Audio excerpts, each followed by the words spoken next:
Good day, good afternoon, good evening, everyone. This is Viper S of Viperland, and I am back here in Robotics, Notes, and DaSH. Last week was weird. This game's weird. Not bad. Definitely can't quite figure out the tone it's going for yet. Still can't get my hair to... whatever. Don't care. But hey, we just defeated Kokimijima with the power of Daru and nurses. It's a weird game. But yeah, and that was like, what, chapter 2? Let's just go from there. Kaito-kun, are you alright? After watching the fireworks and making our rounds looking at the stands, Nai-san brings over a cold bottle of Skull while we're taking a short break. I see. You got me, Nai-san. Or you get me. In that instant, activated slow-mo in order to pinpoint the location of the electromagnetic wave signal source.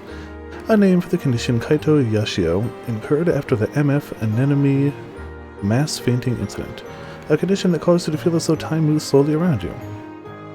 It occurs when tired or under a major amount of stress. Since the sensation of 1 second passing feels like 30 seconds, it allows you to react at a high speed that a regular person could not. However, the body takes a heavy strain afterwards. I'm not sure if I intended to do it or if the electromagnetic waves had any effect, but we were able to track down the device because of it, and now I'm pooped. It's been a while since I used it, so it was kind of rough, but I'm okay now. Good. After receiving the skull from Nai-san, I chug it in one go.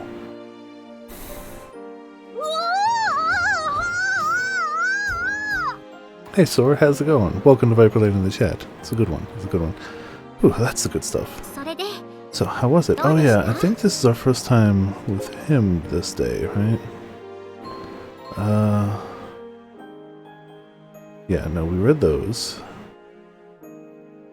Yeah. Yep, read those. Read those. No, I guess we did, okay. So how was it? Pardon? Hanging out with the Robot Club again. I mean, no big deal. I've only been away for half a year. Yeah, only half a year. I see. I guess half a year is a little too short for you youngsters to start feeling nostalgic. Nai-san whispers while looking straight up at the fireworks. You're still plenty young, Nai-san. You're right. Maybe. It's because I hadn't seen Hashida-san in a while. Hashida-san, huh? Hmm? I know he helped us save the day and all, but no, that's fair. Still can't see why you put so much trust in him.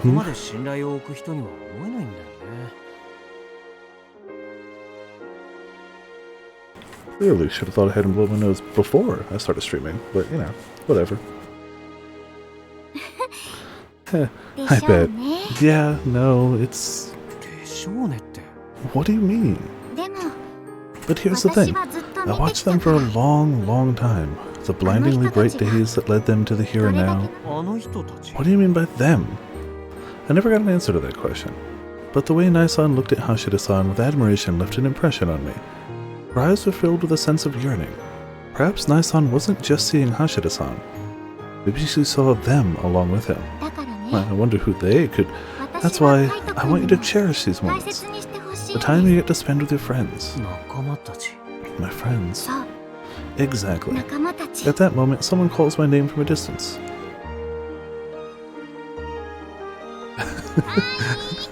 Why is he just looking at his hands? Kai, what are you doing? Don't just stand there by yourself. Why don't you come over here? Dude's fascinated by his own hands right now. We might as well walk around together. Friends, huh? Slides in the frame. Are you deaf? I said get away from Nai-san already. Come on, big brother, let's go. Go on, have some fun. Oh hey, it's the cover image, right? Yeah, it's the cover image. Hell yeah. Alright. Nai-san pushes me lightly on the back, encouraging me to run over to the crew. Does Nai-san see anything between us that she admires? Yeah, friendship. She spelled it out for you, dude. Will we be able to cultivate that kind of relationship going forward? And then the thought runs through my mind. Maybe that's all up to this festival too.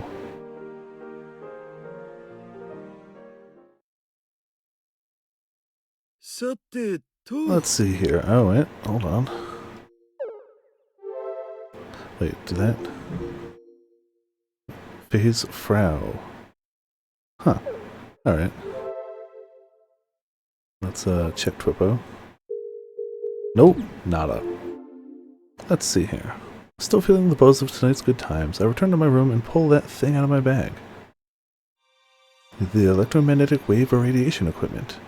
This is the root of all the craziness that's been happening during the festival. By broadcasting a specific electromagnetic wave frequency, one can induce hallucinations of pre-programmed images or even delusions born from someone's strong imagination. Though I suppose hallucination isn't really the correct word. Through these past incidents, we discovered that people recognize these delusions as reality. Of course, there are probably lots of different factors that determine this, like the wave's frequency and amplitude. Excuse me. But as of right now, those details are still unknown. What a bizarre gadget. For people like me, my desire to figure out how this thing works is a natural calling. I see. So this goes here and does this. But what's up with this thing? I don't get it. After a few hours of desperately tinkering, I give up. That's precisely when the phone rings. As for who the caller is... Oh, it's my lovely... He literally calls her my lovely wife.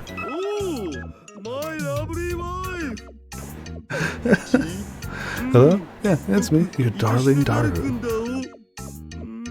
Oh gosh, I miss you too. How's my beautiful daughter doing? Does he say my daughter?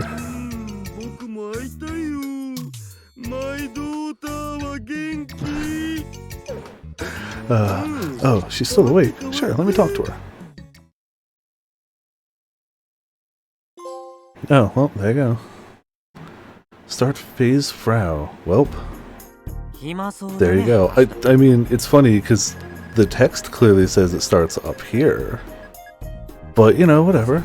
It's weird, but we'll take it. We look bored, Hashida-san. Oh.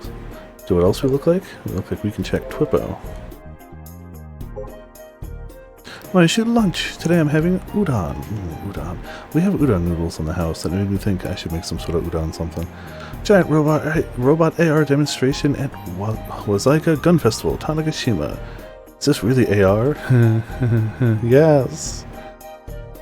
In the article, during it, an image of girls cosplaying was added in. The part got me curious. Some images were uploaded online, and that guy who happens to be on the island is in them. So she's seen. Does that mean Apparel Tighter was the one who thought up this idea? The world does not need two mad scientists. I think I tried a little too hard. This guy's no good. Got to hurry and do something about it. The voices of my wife and lovely daughter grant me strength. I can work today too. Patrashi? I'm tired, so it looks like I'm going to read some thin books to rejuvenate. Yeah, what's this? It's sacred, too sacred. It was expensive, but totally worth it. I'm the biggest winner. I wonder what she got. This takes me back. It was a little quiet today. Alright, let's take care of the quota before I head out. Just so you know, it's not KB. Nothing there, nothing there. Alright. Yashio-kun says it's run into him at the festival grounds. What about you? Don't you need to study? No worries, I got it all right here. He shows me his phone droid screen filled with physics quiz questions. I see. I thought he was occasionally playing games on it, but I guess this is what he was really up to. Let's be honest, it was probably about 50-50. There sure are a lot of people here today. Tell me about it. It's like the entire population of Tanegashima decided to swing by. But the background has nobody in any of the stalls or anything. That's not even hyperbole.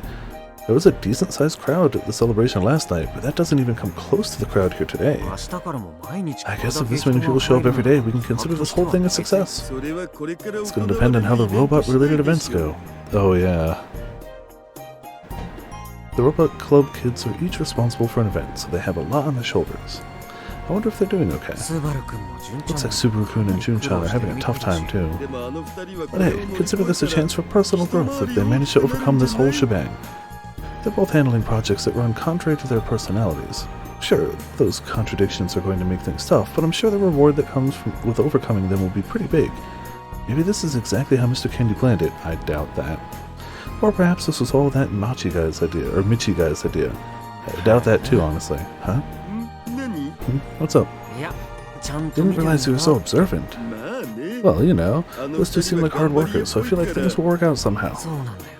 You're right, but the problem is, with impeccable timing, we see the problem walk by. Dude, I can't do this anymore. Frau Kojiro shall disappear smoothly into the shadows. Kona-chan. Yep, the problem. The problem child, aka Frautan, turns around like a mechanical doll after being addressed so suddenly. Yashio-senpai. Hello there. Where are you going? I was on my way home. Did you need something from me? What about the Yomijo contest? The Yome what now? There's no point playing dumb. Registration for the Yomijo contest is coming up, right? Just FYI, Yomijo is Tanegashima dialect for good-natured young woman. In essence, the Yomijo contest is like a pageant. And Frau Kojiro, aka Konatan, for her guri, is supposed to enter said pageant. I thought she was supposed to run it, not enter, but it does sound weird that the genius programmer who created KB is being made to enter a contest like that.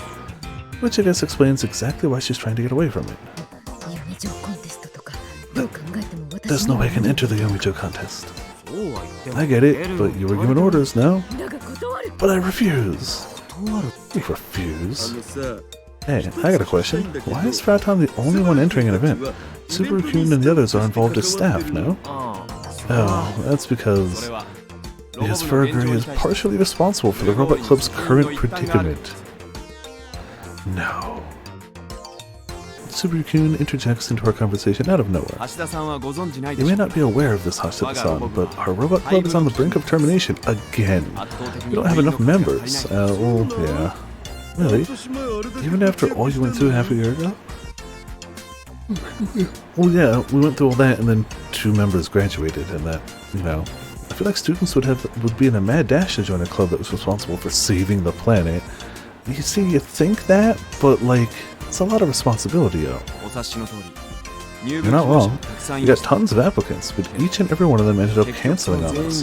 We have Furuguri to thank for that. Oh, okay. Seriously? Yes. No one could keep up with Furuguri's mad personality, so the club applicants all changed their minds. How lame of you to blame everything on me. I get it now. I'm personally fine with her, but I totes get that normal folks would struggle with her. But what does that have to do with the Yomijo contest? Wow. Currently, the only active members of the Robot Club are Furuguri and I. The only thing keeping us running is the reputation we built after what happened a half a year ago. However, we both graduate next year, which means... What the hell? Oh, I slept so good last night. Why am I yawning so much? I slept great. No more members. Without members, the club has no reason to exist. So in order to turn things around, we're trying to have Furuguri win the pageant. I guess their plan is to attract new members using a pageant winner as bait. Is that really going to work out? I knew I could count on you, Yashio-senpai. Let him have it! We won't know until we try. I'm willing to do whatever it takes. He's right. It's better to do whatever we can than to not do anything at all. That's that. Now come on, hurry up and get your butt to the receptionist so you can register. I'm against forced labor. If I didn't force you, you'd never enter. Hey, Frautan's getting scared. Why don't you stop it already? Just do it. I like her trying to impersonate someone else like, hey, Frautan's getting scared. We should just let her go now. As soon as Subaru-kun grabs her arm, Frautan begins to resist. You plan on taking me away doing something, don't you? Just like in a dojin. Just like my thick books. Yeah. Her VA is definitely having the most fun in this. Excuse me, sorry. Stop saying that kind of stuff out loud. A few passerbys turn around upon hearing Frautan's words of resistance. Subaru-kun releases his grip. There's no way I can win a pageant, SMH. I mean, she's got a point. What did you just say? Yashio-senpai? I mean, she said it. Whoa, hey now, Kona-chan. Kona-chan said it for herself. Yeah, but you're not supposed to agree. No point in trying if you don't have a chance, right? I get it. I think I know what Yashio-kun's getting at here. Frau is probably the type who doesn't like being told what to do. If someone tells her to enter, she won't want to do it. But if he tells her that there's no point in entering in the first place... If you insist. Will you enter? But I refuse. Huh? I see you trying to get me all hot and bothered. I guess you saw right through Yashio-kun's plan. But in all seriousness, what do you think, Yashio-kun? What do you think Frau's chances really are if she entered the Yomejo contest? Wow, I'm gonna get that simple word wrong every time. Yashio-kun stares at Frau with a serious and contemplating look in his face. Yashio-senpai's erotic gaze is enveloping me. This is so weird. You're getting excited having dirty thoughts about me, aren't you? No, no, I'm not, but in all honesty, I think you can do well. What? I know this sounds weird, but I feel like you have a pretty good foundation. You have a symmetrical face, beautiful hair. What? I'm not falling for this flattery trick. No, I'm being serious. If you could do something about that awkward personality of yours, I honestly think you can take home the gold. What do you think, Subaru-kun? If I thought she didn't have a chance, I wouldn't have told her to enter the pageant in the first place. What's that supposed to mean? Plus, I'm a little curious. What would Kona-chan look like if she actually dressed up?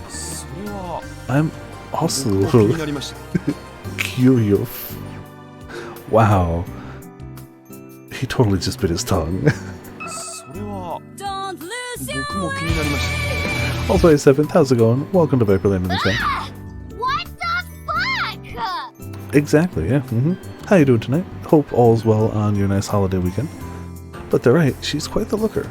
Plus, after being showered in compliments, it doesn't look like she's completely against the idea anymore. She just needs one more push. It's not a Daru push, though. Anyway, will you enter? This is for our robot club. Yashio-senpai. Oh. If you let me lick your collarbone, I'll think about it. It's all collarbones for her. No thanks. Then forget about it. Well, she gave her stipulation. Yashio-senpai, the survival of the robot club is on the line. What's one little lick? Damn it, I can't take a screenshot. How about this, Subaru-kun? You let yourself get licked. Why me? She's asking you, Yashio-senpai.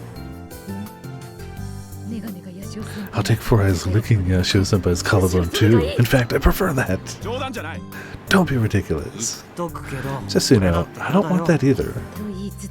So they say, but their hearts still shake. Clearly. No one asked for your dumb narration.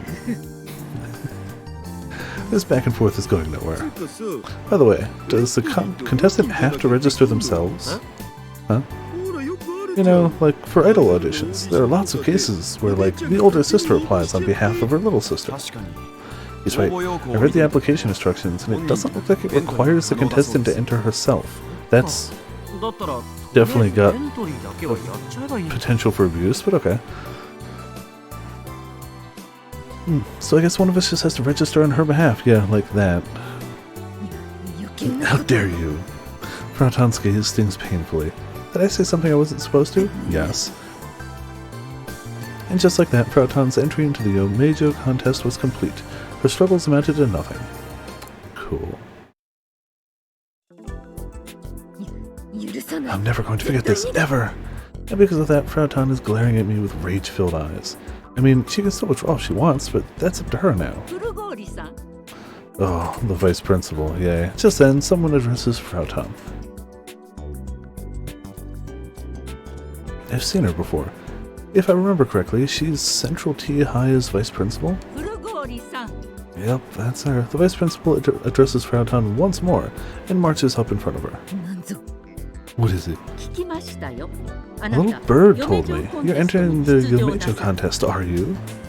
She then points her index finger at Frau sharply and... I will not lose. I will not let you take the throne of best Yomejo. Is the vice principal entering? I guess so. We stand in silence, almost as if time itself is frozen. And the one to break the silence is... A dog. Without us noticing, there's a dog at her feet. Well, if it isn't my dear Francois-chan? How does she say it? Francois. Alright. I guess this Papillon belongs to the vice principal. The wrong one. A small canine that originated in Spain. Its name comes from its ears, which look like butterflies. They're said to be loved by European nobles such as Marie Antoinette. How did they let her enter? I mean, I guess there's no rules against it. I don't know. Also, hey, how's it going? Welcome to Viperland in the chat. She's a cute little doggy, the complete opposite of her owner. What's the matter, Kona-chan? I see Frau hiding behind Yashio-kun's back, observing the situation. Not a big dog fan? I don't like animals in general. Oh, but she's so cute. Alright, Francois-chan? Shut up, you animal. Huh, how rude. Frau follows the dogs, frowns at the dogs barking. She really seems to hate dogs. Or, you know, the vice principal in general. Oh, are you feeling hot? I'm so sorry, let's go someplace cooler, shall we? Anyway, pardon me. Vice principal takes Francois-chan into her arms and walks away. What was that all about? Is the vice principal also entering the contest? That's a scary thought. Remarks Frau as she slowly comes out of hiding from behind Yashio-kun. I thought the Yomecho contest was a pageant. Is the vice principal single or something? No, I'm pretty sure she has a child. The application requirements don't have any age or marital status restrictions. The Yomecho contest. This may turn out to be a tougher competition than we realized.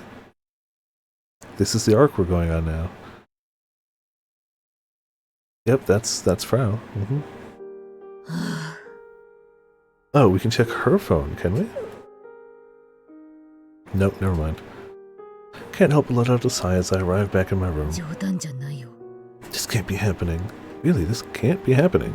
Who gives a crap about this Yomecho contest? Like for real, so why do I have to enter that dumb thing? IDGI, like it all. The survival of the robot club, at least that's what Four Eyes and Yashio-senpai are both saying. It's not like I don't have any attachment to the robot club either. Hell, for me that incident last year was significant enough to change my life. But why does it have to be the Yomecho contest? I want to intensely interrogate them for a good hour or so. Wall punch. Internet slang used in the aughts, short for I was annoyed and punched the wall, particularly used when one feels envious of something else, or someone else. This is not meant to be taken literally. The nuance is that one feels envious enough that they'd want to punch a wall. What's wrong, Frau? You're looking down in the dumps. Genki talks to me after I unintentionally vocalize my feelings. The protagonist of the anime, Mobile Battler Gun Barrel. Full name is Genki Doto. He is 14 years old, a hot-blooded 8th grader with a zeal for justice and battle, descendant from a warrior that fought against Anubis thousands of years in the past. His cart trooper is Gun Barrel. Frau created her own bot based off of him on her phone droid. Genki-kun is a bot I developed. A program that handles simple tasks for a person usually over the internet. In this case, it refers to programs that level your online game character, or sending designated tweets on SNS. Comes from the word robot.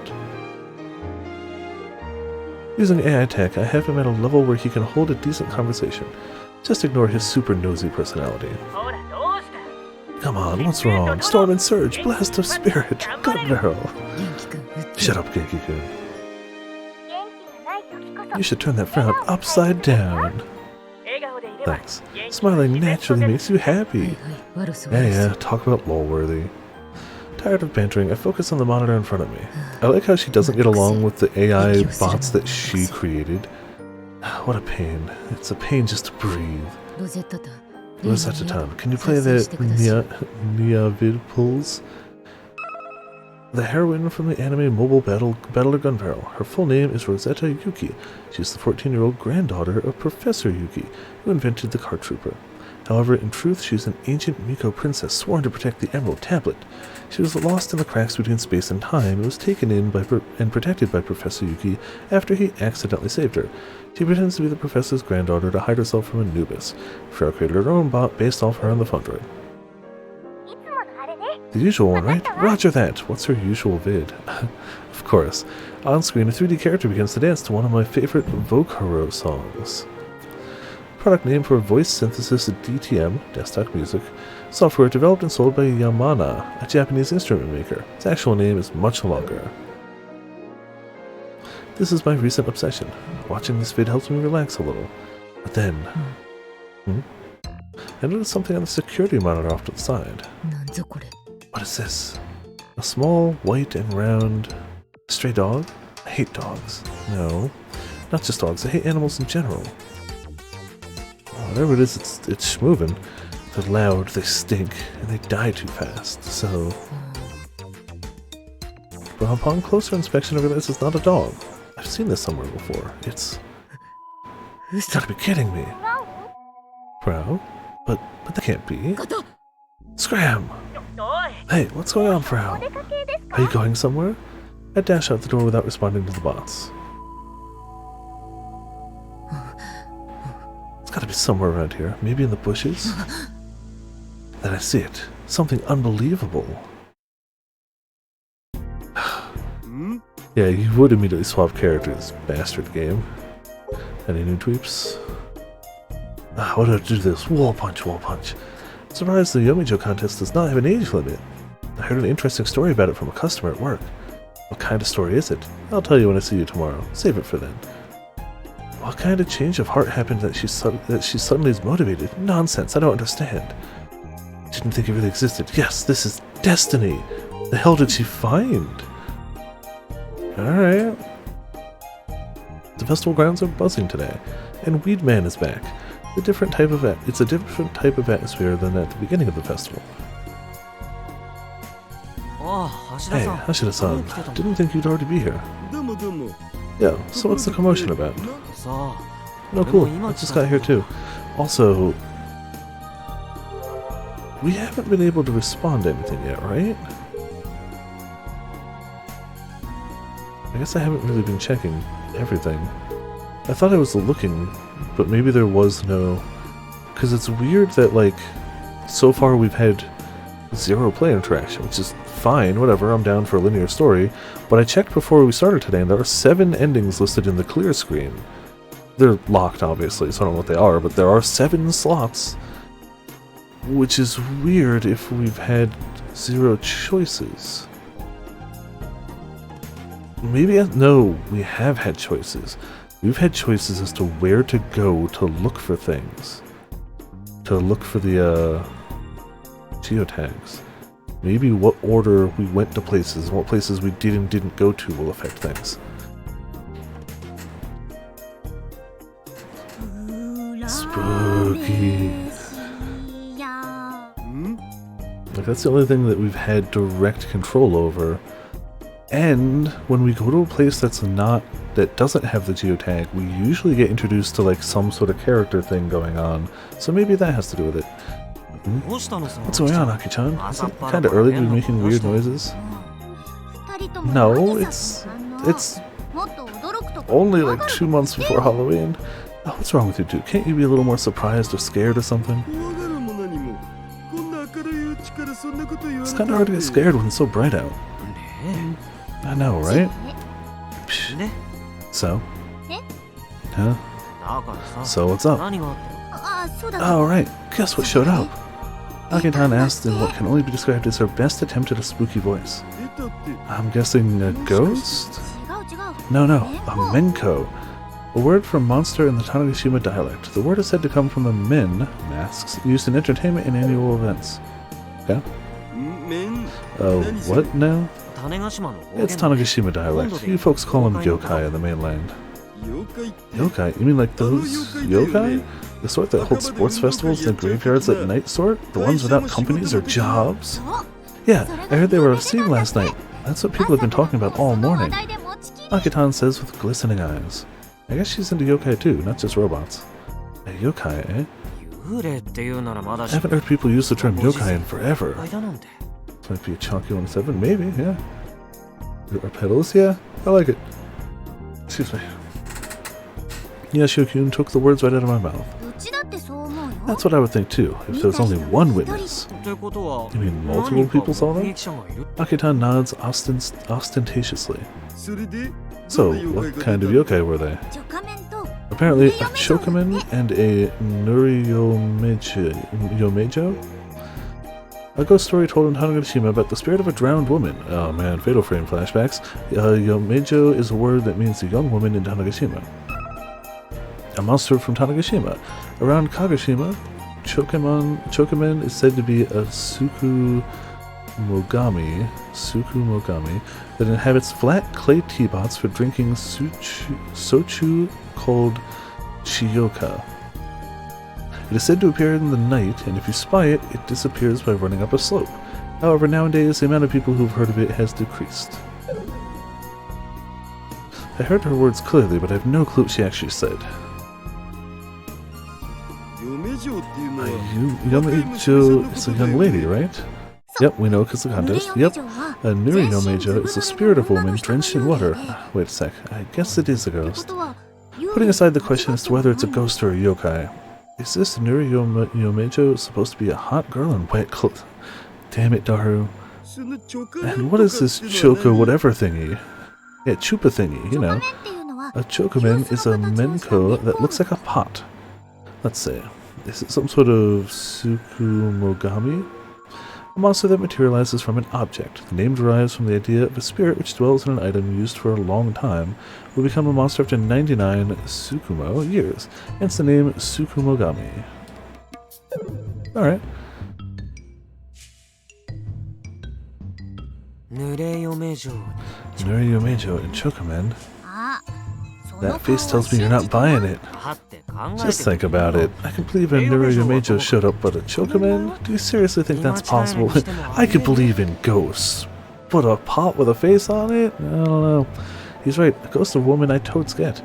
But the ghost of a pot? That just sounds absurd. That's why this is crazy news. Plus there are multiple eyewitnesses. How many exactly? I don't know the exact number, but I think around 10? Yashio-kun and I look at each other in disbelief at such a high number. If there were only a couple of witnesses, there'd be plenty of room for doubt, but 10? Yikes. Do yokai really exist? Just as I contemplate this impossible question, someone familiar comes running up to us. Yes, exactly, it's Alexander. Yashio-senpai, I've got news. Subaru-kun says as he rushes over. News? I already heard about the Yomejo. Oh, so you already know. Did he come all this way just to talk about ghosts? Subaru-kun can be really nice sometimes. So, what do you guys think about all this? Well, it's hardly believable, but it's all true. Really? Wait, are you one of the witnesses, Subaru-kun? Witnesses? I mean, yeah, I guess. Oh, he's not talking. Okay. He's talking about the festival. Yeah. For real? What was it like? Surprising. She was so reluctant, but oh, he's talking about Frau, but today she seemed quite the opposite. I wonder what's gotten into her. Wait a sec. Hold on. I feel like we're not on the same page here. Huh? What exactly are you talking about, Subaru-kun? The Yomejo contest, obviously. The contest? What are you guys talking about? About the witnesses who saw a Nuri Yomejo. You mean like a Menko? Seeing the rest of us nod affirmatively, Subaru-kun releases a long sigh. Nonsense. There's no way those things exist. That's what we were saying. But there are people who saw it, lots of them. And it's not just the Nuri Yomejo, but a Chokaman too. I'm surprised that Japan does, but here we are. I mean, I don't feel like yokai are the strangest thing just in this game. It's all nonsense. If you actually believe in that stuff, I must question your common sense. Didn't we literally just say all this? So, what's the deal on your end? Ah, right. Oh, something unrelated. Subaru-kun leans in. Buruguri is totally up to compete in the Yomejo contest. What? Frau?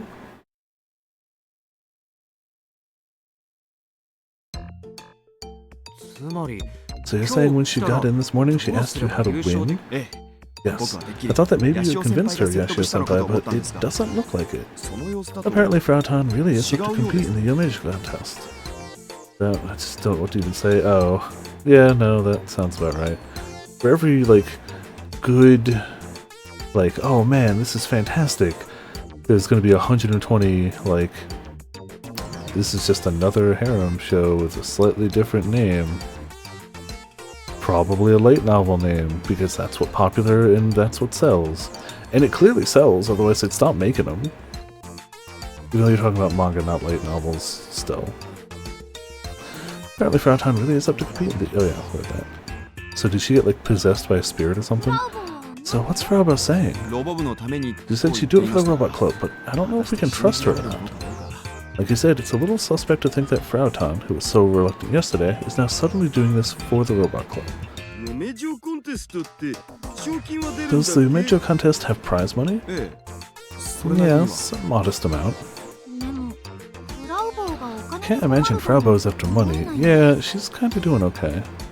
Maybe she suddenly has to come up with a lot of cash. We brainstormed some possible reasons, but eventually we decided we're getting nowhere. Anyway, now that Furigori is up for it, I'm leaving the rest up to you, Yashio-senpai. Huh? Why me? Isn't it obvious? Everyone else is busy. I'm busy with my studies too, you know? Whenever you're free from your studies is fine. Besides, Furigori is more likely to listen to you than us. Only barely. But I don't know anything about pageants. Anyway, we're counting on you. The fate of the Robot Club is in your hands. Now, if you'll excuse me. No pressure or anything. Ah, Subaru-kun, wait!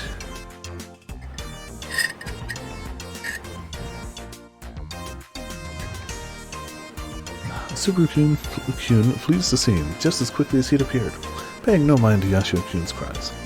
He finally turns to Akitan after watching Subaru-kun's back for a bit. I don't know what to do at pageants either, and I have work, so— oh, I think the manager's calling me. I'll be right there. Bye. I don't hear the manager's voice at all. But at this rate, I guess I should get going.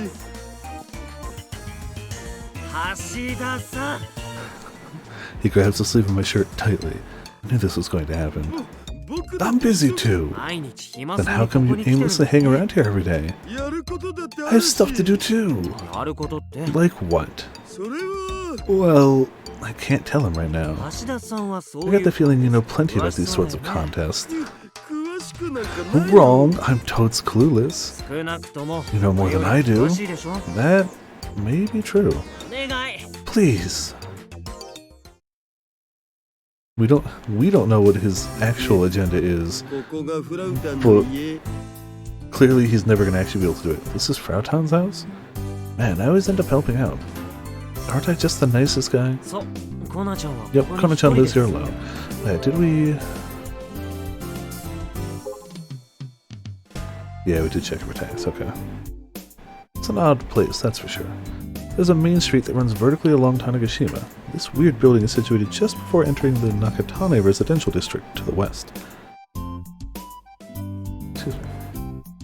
In front of me is a large empty plot of land. This is the old Tanegashima airport. I've been here before. She lives here all alone? Apparently it's an old hotel. No one wanted to buy the building, so it's just sitting here. She bought it and remodeled it. I don't know what Tanegashima's real estate market is like, but I'd bet it'd be way cheaper than living in Tokyo. But it still must have taken a good chunk of money to buy off all of this. I actually spent all the money she earned with KB. Jeez. I see.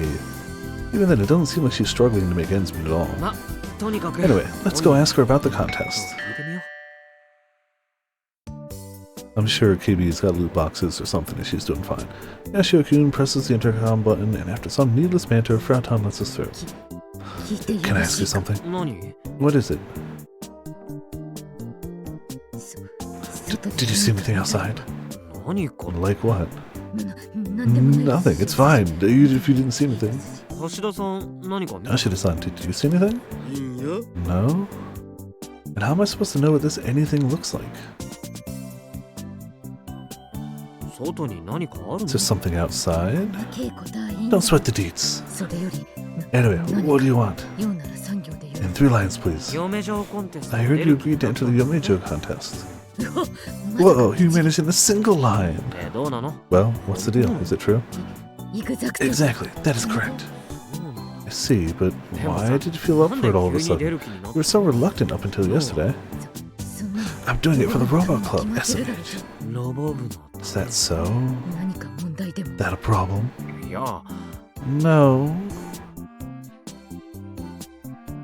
Ashida-san, what do you think? Ashio-kun asked me in a low enough voice that Frau-tan can't hear. Whatever the reason may be, I guess it's cool if she's up for it. Even if she was after the prize money, she would still have to win, so our interests align perfectly. Which means there's nothing to worry about. Alright, we'll do our best so you can win too. Then let me lick your collarbone. Let's see, where should we begin? I guess her looks? He's so used to her nonsense that he continues without paying any mind to her. We should do something about your messy hair and that lame outfit.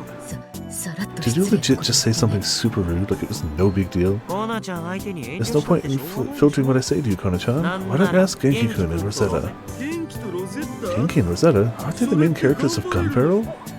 Oh, you know about me? What an honor! What? I flinch at the sudden voice. I'm Genki Toto. Nice to meet you.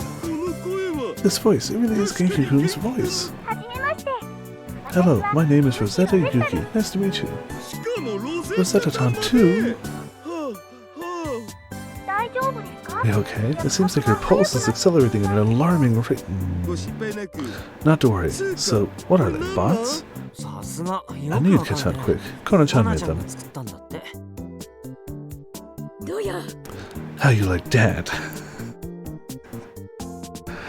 Frau-chan sticks her chest out. Is it just their voices? They're inside my phone droid, but I'm not letting you see them because they're mine. Please, you got nothing to lose. But I refuse. But I also refuse. I refuse your refusal to refuse my refusal. Tell me about the theory of Rosetta's non-existence. That's just part of the story's development. Furthermore, it's because she rarely makes appearances that she's able to promote fantasies. Big mood, you're spot on. Internet slang used in the aughts means to strongly agree. Online, they say Bianca and Violetta are the real heroines of the story, but I'm not sure about Violetta. Right, Bianca is the good shiz, but Violetta, she's no damn good. That tends to be an unpopular opinion, but it seems like Frau-tan and I are on the same page about this. Then Frau-tan slowly pulls out her phone droid from her pocket. Here you go. Huh? Are you letting me see them? Don't get me wrong, it's not like I'm opening up to you or anything. While Frau-tan does her best tsundere impression, I look at her phone droid screen and see 2 very familiar characters standing side by side. Wow, it's really Genki-kun and Rosetta-tan. Yo, I'm Genki. What's your name? I'm Itaru Hashida.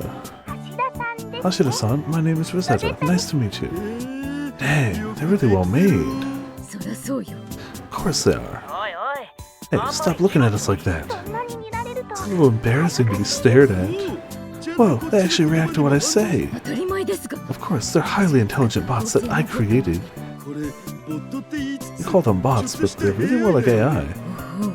Oh, awesome, but do you think you could make them even more high-spec AI?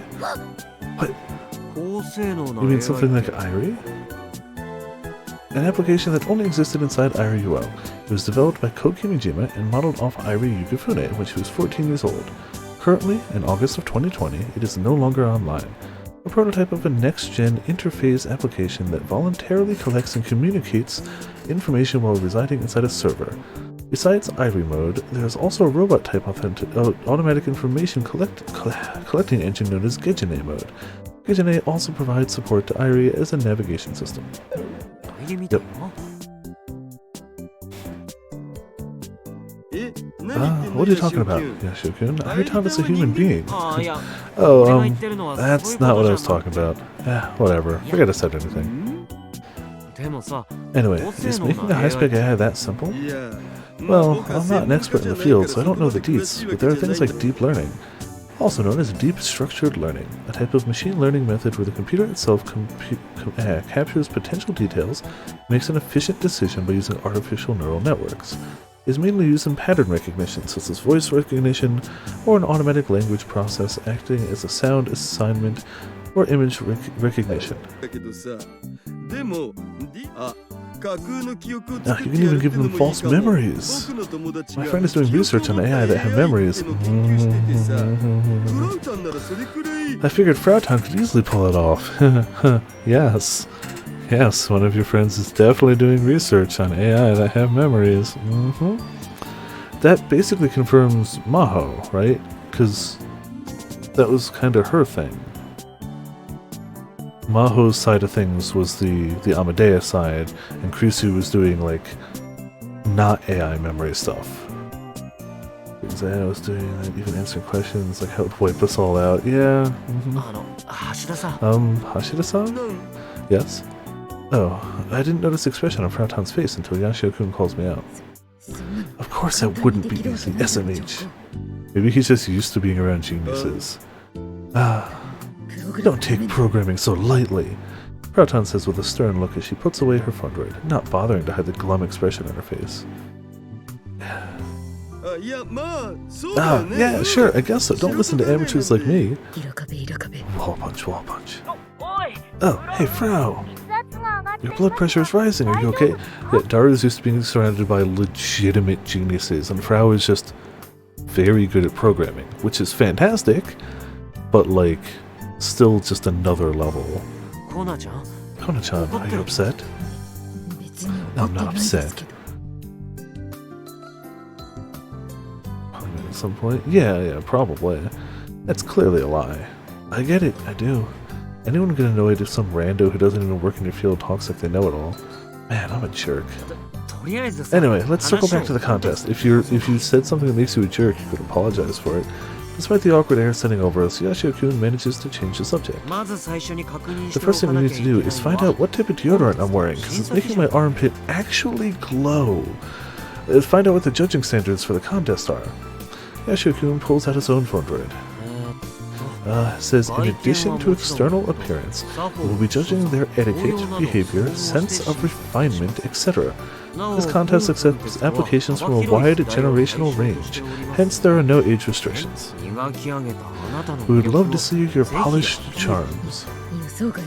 Well, they're more serious than I thought. These types of contests usually look at appearances and talent, but I guess this one's more sophisticated. Contestants have to be polished in a more general sense. So where do we even begin? I look to my side and make eye contact with Yashio-kun. I guess he's thinking the same thing. How are men like us supposed to know the first thing about refined women? Anyway, maybe we can model her after someone we know? I propose that the fastest shortcut is to get her to look like someone else. Someone we know. Yeah, do you know of any woman that everyone admires? Oh, how about Lady Misaki Sanemiya? Everybody idolized her when she was the Exoskeleton Company's PR head. Isane, huh? She is attractive and smart, but... Well, no one actually knows this, but she's quite the tomboy. I have a hard time seeing her like that. Yeah, that's true. Also, hey Mitz, how's it going? Welcome to Viperland in the chat. Less than a week until Splatoon. Oh boy. Excuse me. Sad that I won't be here Saturday, but it's a friend's birthday, so like that's a very good thing. But yeah, I'll have to do Splatoon Friday, Sunday, and not Friday, Saturday. That's how it is. Since I've only seen her on TV and magazines, I guess there's a side story that I don't know about.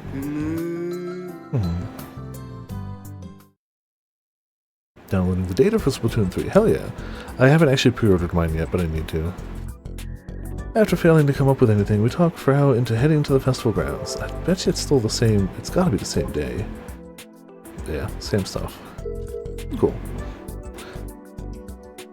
What? Wait, it's only been an 8-year hiatus? Was I unaware of some Lucky Star stuff happening? Oh, Resume Civilization. Not in, okay, not the show, but the manga. Never mind. Got it. I was like, I saw that show way more than 8 years ago. Okay, understood. Makes sense. I don't know either, but worth a shot, I guess. Also unexpected, but sure. After failing to come up with anything, maybe we'll come up with an idea over here. However, Yashio-kun and I realized after arriving that we don't really know many folks here, so it's kind of pointless. It's really hot, hurry up. After coming this far, how can we just tell her that we have no ideas? Amidst our indecisiveness... Oh my, what an interesting team we have here today. Naitan approaches us. And in that moment, light bulbs flash in both Maya and Yashio-kun's heads. It's Naitan! Yes, that's me. She says her full name. Naitanoji. Yeah, she says her full name. This is perfect. Naisan is attractive, cultured, fit. Huh? She's mature, yet innocent. What's going on? Why are you complimenting me all of a sudden? Are you guys plotting something? No, not at all. We were looking for someone we could give Frau some advice for the Yomicho contest. So I thought you could be that person, Naisan. Who needs advice? Kona-chan, please. Without advice, we're never going to come up with a decent game plan. Just have to ask her dad first. Impossible. I never asked for any of that. I never asked for this. Looks like Frau is still in a pissy mood. And it doesn't seem like Yashio-kun has caught on to the reason yet either. Well, actually... Naitan looks reluctant to speak. I'm planning to enter the contest too. Oh. Wait, you are? Yeah, as fellow contestants, I'd love to work together, but... I'm also not in any position to give advice about these kinds of things. In fact, I'd rather be on the receiving end. Naitan lets out a big sigh. She doesn't appear to be lying. Oh, but I'll help you in any way I can, any other way I can. Naitan stops, faces Frau and sticks out her right hand. Anyway, I guess we're rivals on the stage, but let's do our best. Oots. After a firm handshake, Naitan disappears into the crowd while lightly waving at us. First the Vice Principal, now Nai-san? This is going to be one tough fight. Confronted with Naitan's unforeseen entry to the contest, Yashio-kun's expression darkens. Frau, on the other hand... I am getting fired up! The introduction of a rival has gotten her raring to go. Alright. I can't afford to lose this battle! Is this what you call the power of the female spirit? This was just the beginning of what would be one chaotic Yomicho contest. I can't imagine anything chaotic would happen here. Oh, her back, okay. That night, there's an ominous shadow at the old Tanegashima airport. I don't know her off the top of my head, but I haven't really looked.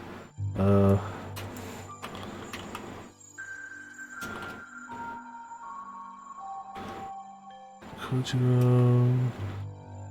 voice actor... I spelled her name wrong, but whatever.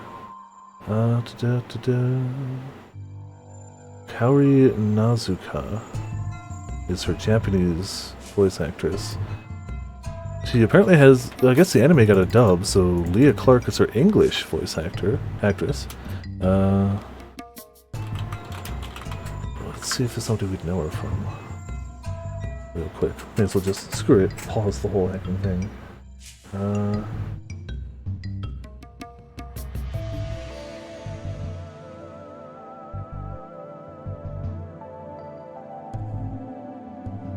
Oh, there we go. She's Charlotta in Grand Blue Fantasy. Maria Ross in FMA, even though I've only seen it dubbed. She's the Viper chick in Birdie Wing.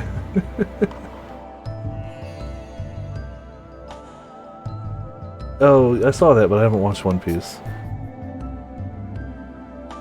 Mount Lady in Hiraka. She's somebody in Arc Knights. she's a Pokemon trainer. Syrian? Oh, she's an Atelier character. Which I knew because of Ramen. She's Pipimi from Pop Team Epic. Seems like another one people might know. She's Erica from Erica 7. Jeez, okay. I haven't seen that show in forever. Yeah, we got to the same part of the page at the same time. I haven't seen that show in so long, but I liked it. Oh, she's also the Invisible Girl from Hiraka. Alright. Yeah, like I feel like her voice actress does a little different with Frau than she does other roles, so it's not like I recognized any of them. Oh, she's Ray from Persona Q. Alright. I don't remember her voice, but I remember the character. Alright, I'm done scrolling back there for now. I can do more of it off camera. The shadow peeks out from a building near the airport, and after looking around for a bit, to make sure no one else is around, walks into the old airport. The shadow has a paper bag in his hand. Judging by how they're dragging their feet, the contents of the bag must be heavy. The person in question peeks into the shadows of the buildings and starts speaking.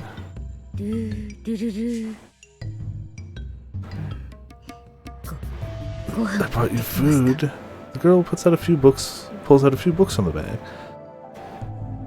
Excuse me. Something responds to her voice, or perhaps her scent. A small white creature squirms out of the shadows. The creature runs up to the books the girl put out and starts devouring them. Oh, my treasure. The hell did she find? Well, those are all dupes, so I don't really mind. What did she find that eats books? The white creature swallows the books like food, then finally lies down. At this rate, I'm gonna run out of food. I guess I'll cross that bridge when we get to it. The girl looks at the creature adoringly, then pulls out her phone droid and starts to play some music. On the screen are male and female characters dancing to electric Vocaro songs. The creature peeks at the screen and silently stares. Perhaps it likes the music. Eventually, it starts swaying its body left and right to the music. Its black ribbon, seemingly taking place of a collar, flaps in the air. The girl smiles happily. Tsupaki from Soul Eater. Oh, okay. Okay. That's another one I actually have mostly watched dubbed. I don't think I've actually seen it in Japanese. Oh no, I have.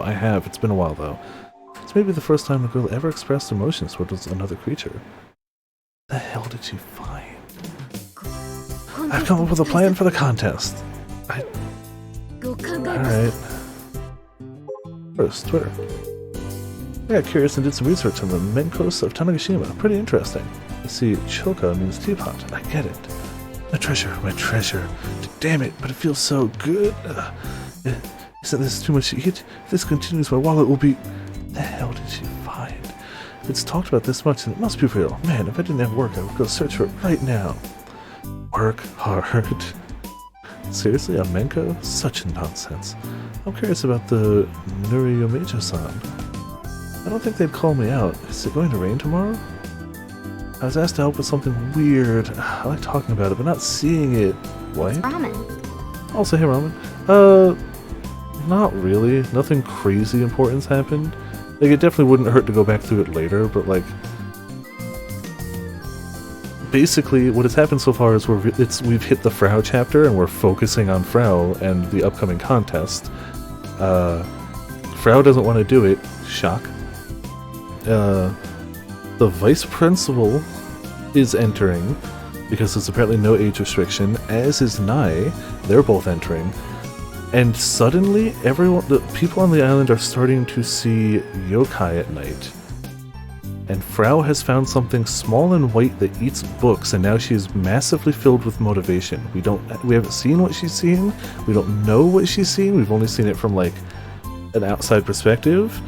But now she's suddenly motivated and wants to win the contest. That's the plot-relevant stuff that's happened. Also, she apparently just doesn't like animals at all, but whatever she found is small, round, white, eats books. She likes it to the point of calling it her treasure. On the second day after seeing it outside of her house. So that's about it.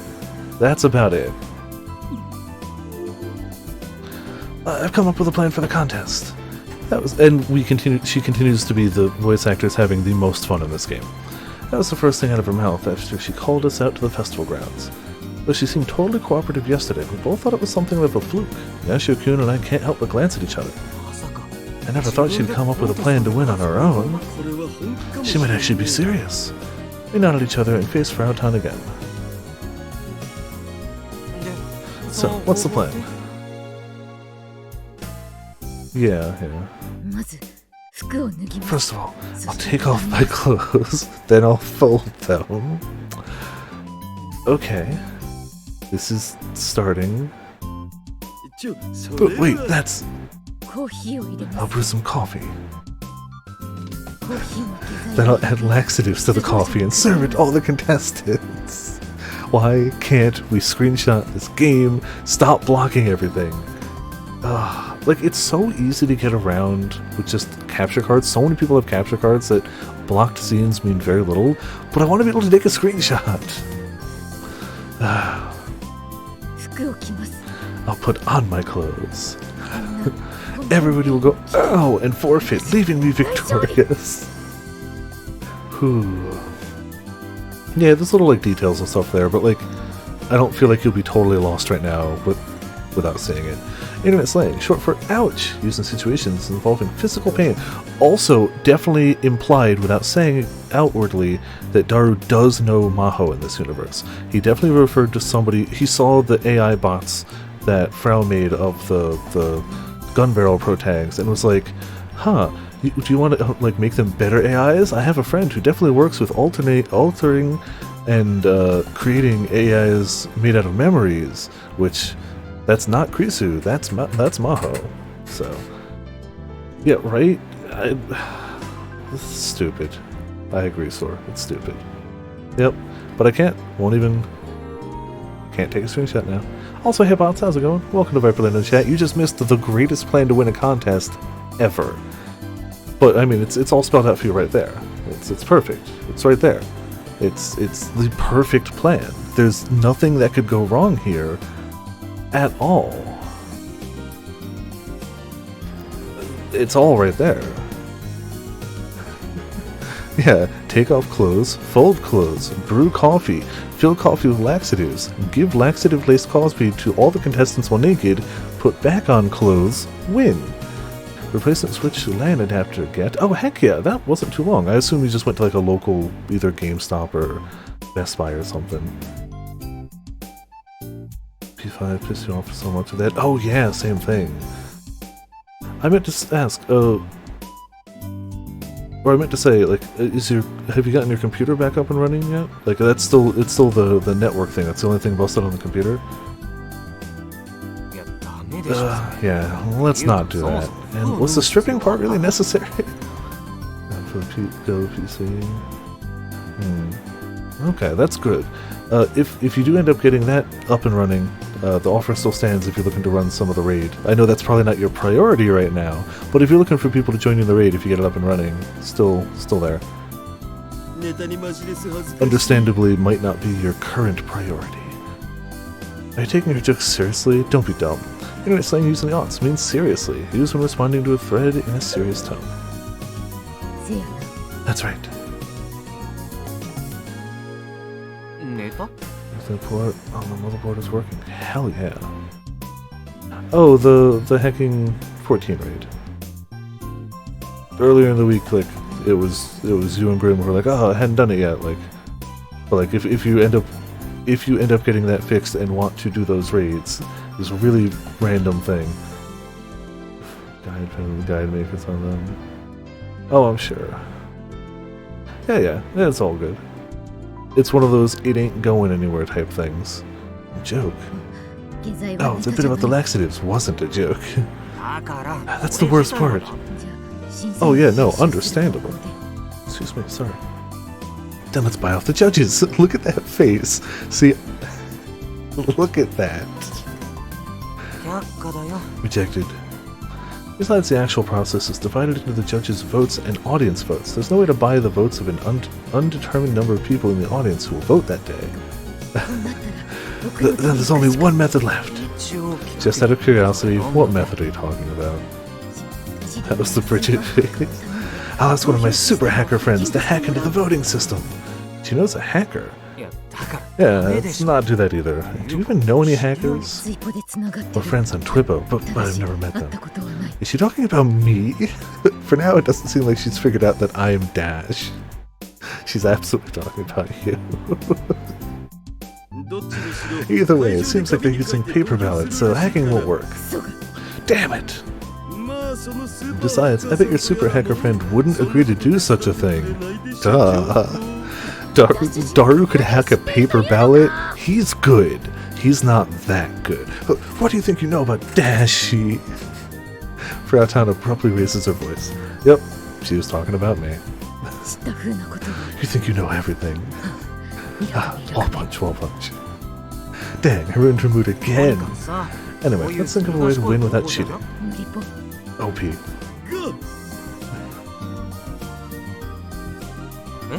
Huh? Oops. There's no way I have a chance to playing fair, SMH. That's not... Besides, the Yomicho contest gives off an old-timey vibe. Plus, pageants have become synonymous with Sekuhara nowadays. If they're gonna hold a contest, they might as well make it a feeling couple game between men. One of the segments in a show which aired during the 1970s to 1980s, a group dating sequence where there are 2 teams with 5 members each, one with only men and the other with only women. Alright. He's clearly intentionally hiding it. I'm not entirely sure why, because we don't really know his... Yeah, no, that's the same face. Absolute same vibe.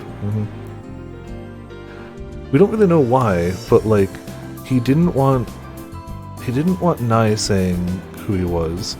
We know he interacts with Sawada on a professional level as a hacker, and he almost dropped it twice, and Daru keeps being like, no! So we don't know what he's trying to hide or why, but we know he's actively trying to hide it. So, yeah, he could just tell her, but he's not going to. And if we send Yashio-senpai and 4 Eyes in, we may actually have a chance! My imagination expands! Stop having weird fantasies. Let me at least have my fantasies! Yeah, it's... Well, he's also on this island for a reason that isn't this festival, or these people. Nai knows why he's here. I don't believe Sawada knows why he's here. Sawada just knows him on a professional level. Only those 2 of the people that we've met know why he's here, neither have said it. Oh, Ramen, one thing you did miss is he got a call from his wife, and he actually refers to her in English as my darling wife. Like that's how he calls her. Oh man, if we could bounce between Daru and Frau as protagonists, that would be too powerful. Too powerful. Besides, what's so good about guys doing stuff like that? I just don't get it. Trust me, Frau gets it enough for you, and everyone else. There are no girls who hate boy-on-boy action. See, this is why we need to be able to take screenshots here. In fact, they constantly crave it. Just eyebrows. Give me boys' love. Give me boys' love. Just... His daughter also in English, yeah.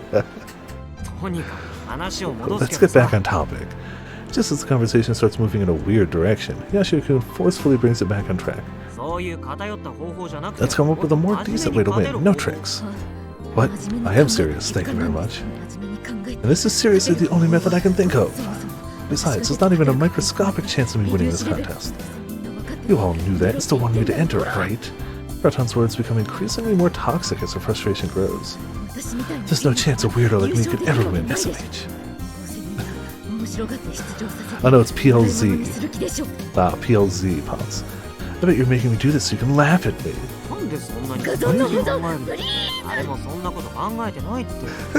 Why are you being so cynical? No one's trying to do that. You're a liar! No, I'm not. I honestly believe you can win, Kono-chan. More dumb jokes. I'm not joking. Don't get me wrong, you're gonna have to work hard, but I think you'll get out of it what you put into it. I don't think we've gotten hers out of the oof command yet, but I'm not sure. Oh? I figured Yashio-kun was more of the laid-back type, you know, the kind of guy who never talks about working hard. Guess I was wrong. Looks like Frau thought the same thing. She's gazing at Yashio-kun's unusually serious expression with wide eyes. Senpai, you've changed. I have. Just a year ago I would have never said anything like that. But right now I truly feel this way.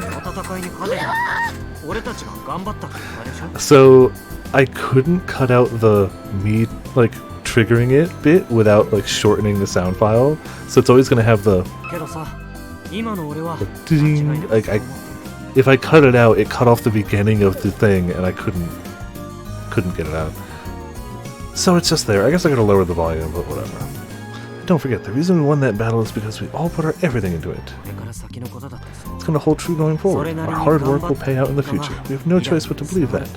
Yeah, I figured it's okay. Except in the moment I was like, wait, I didn't hit a button, why is it making that sound? No choice, huh? I know how hard you worked back then, Kono-chan. I've seen it with my own 2 eyes, so I can vouch for you. That's why I believe that you can do this. Ansai-sensei, I want to play basketball. What? Why basketball? The moment you give up, it's game over. I understand. It's true, when you've already given up before you even try, it's all over. But as long as you have a goal, you can produce results. Otherwise, nothing will ever get started. Yashio-kun probably thinks this way now because he has a goal, becoming an astronaut. Yashio-senpai, do you really think I can do this?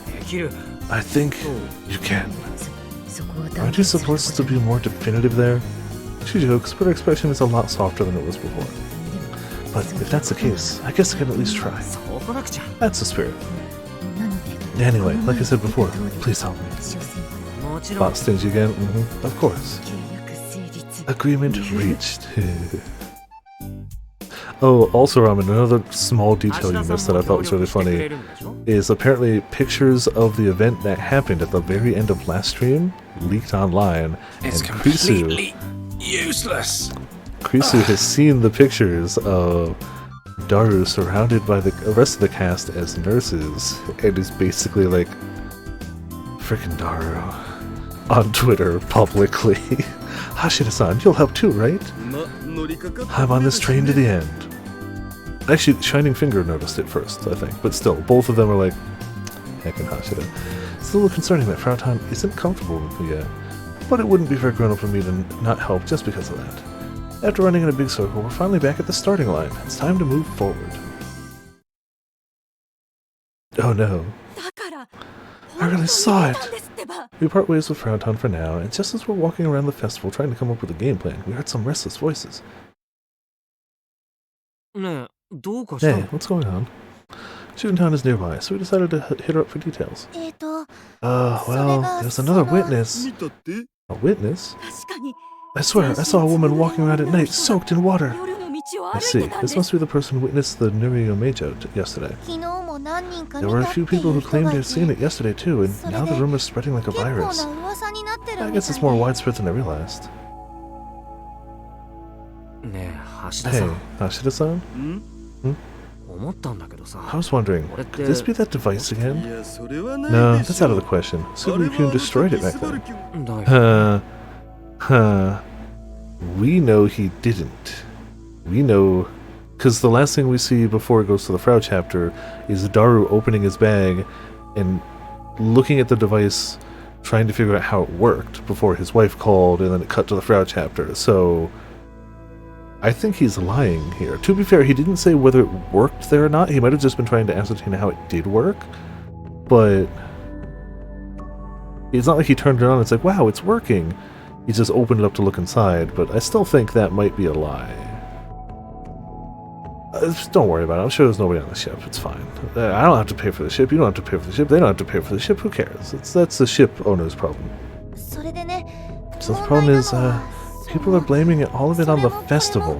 Why would it be the festival's fault? They claim that the gods of the island must be upset because we're having such a crazy festival here. Gods of the island have nothing to do with the yokai.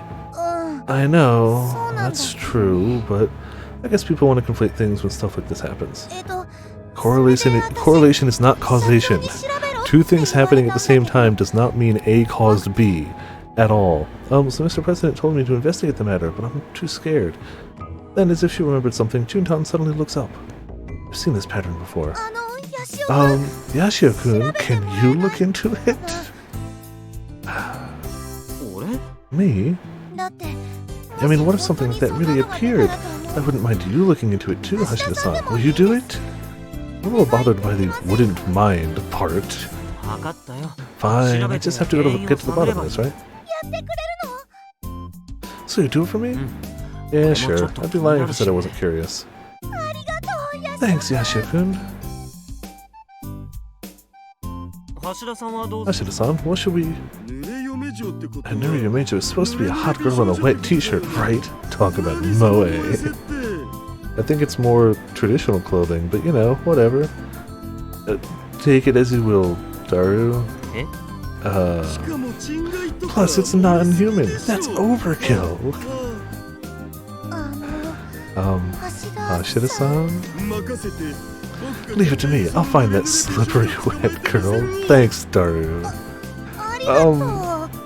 Thank you? A wet, see-through yokai girl. I am getting fired up! It's a ghost, Daru. She's...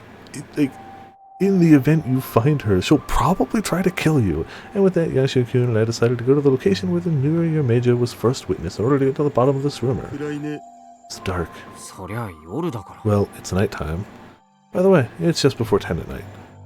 Daru is hopeless, absolutely. There's no one on the streets right now. Only the moonlight and the lamps on the street illuminate the silence. This is the perfect place for yokai to pop up. I just can't see them being real. I, for one, would prefer them to exist. Yeah, of course you would. Yokai? Slippery wet girls, obviously. Thanks, Daru. Just... But Tanegashima has lots of yokai legends, right? Going way back? Tanegashima isn't exactly unique when it comes to this stuff. He's right. Anyway, I'd be saying the same thing if it were only 2 or 3 witnesses, but we're talking about 10 witnesses here. There has to be something going on. I have a point, but... After 45 minutes of going back and forth... we got nothing. See? Yokai don't exist after all. Let's go home already. Wait! What is it? I hear something. Excuse me. You're kidding, right? I'm dead serious. Listen carefully. Ah, crap, you're right. See? Or hear? We hurriedly hide ourselves in the shadows. The watery sounds grow closer. Eventually, the figure of someone appears from the darkness. What's happening here? Apparently, a ghost girl. Who's definitely not going to somehow turn out to be Frau. Just somehow. That's... Also, hey, how's it going? Welcome to Viperland in the chat. Slippery wet girl yokai. Good her. The silhouette is long and slender. It has legs, so it must not be a ghost. Oh. Oh no. The shadow eventually walks over to the streetlight and reveals itself. Hey, isn't that... slippery wet? Oh, you two.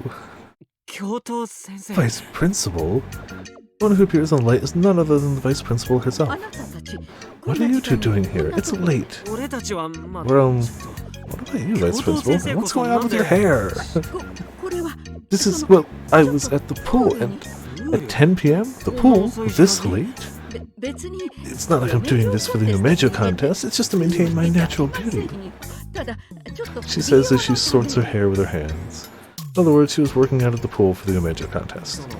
I don't think it's a good idea to swim at night. Why is that? Well, I heard swimming at night makes your skin dry. That can't be good for beauty. Is that so? Yes, it was announced at a recent conference. I saw it on Taboo News. Oh my. The Vice Principal looks shocked as she vows never to swim at night again and walks away down the dark street. Well, I guess that's what people were seeing. This is how most rumors turn out. Hashida-san?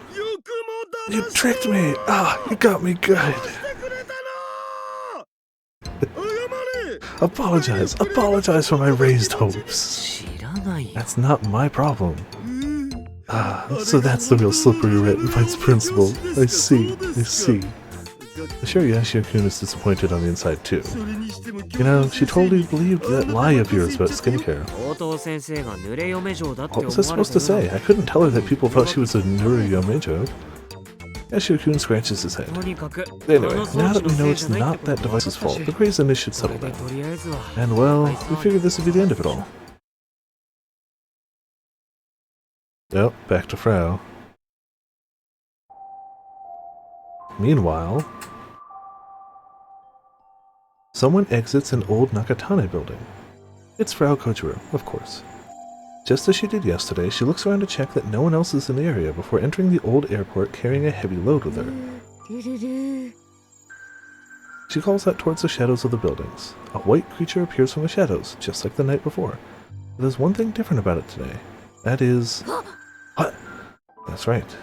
The creature, once the size of a tiny dog, is now the size of a large dog in just one night. You're getting too big, lol. What the hell is it? Despite Frau's surprise, the creature chows down on the books that she puts out. After finishing them off in record time, it begins to plead for more. Hold on, I don't have any more today. The creature droops sadly. This is not good.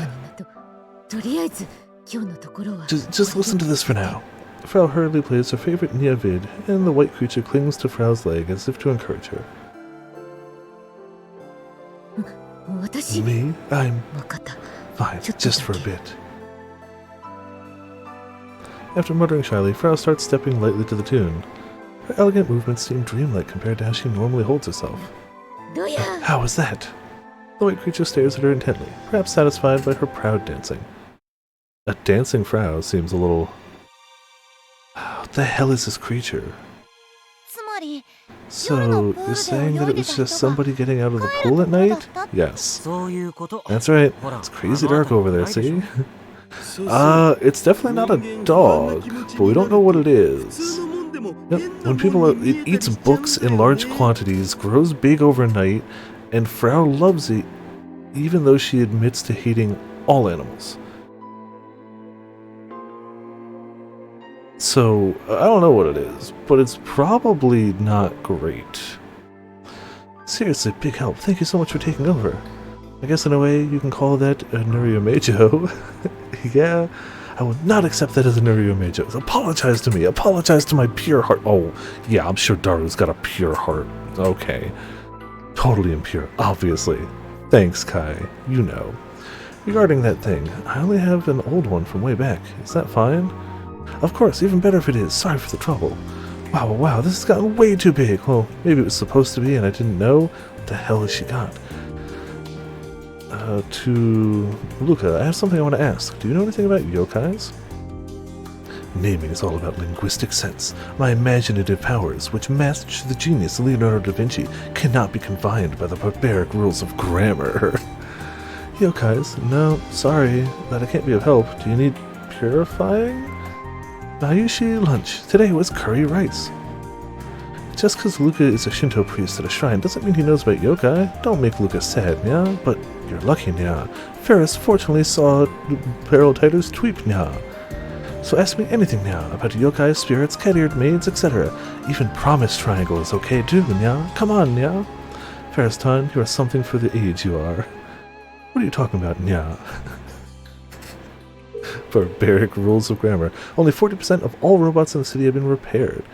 I realized after we lost them, those robots make everyday life a lot more convenient. Yeah. Thanks for the poem. No.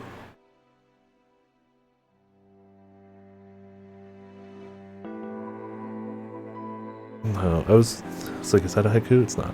When I encounter a worker who's slow, it sometimes crosses my mind that robots are easier. After thinking about it, it makes me realize that Tokyo is full of robots. Moreover, it gives me the chills that jobs are changing from human to robots. Aw, Ako-chan at Lonsau had some moe factories, even though she was a robot.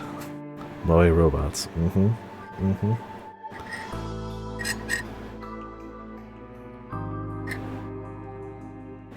Sure, okay.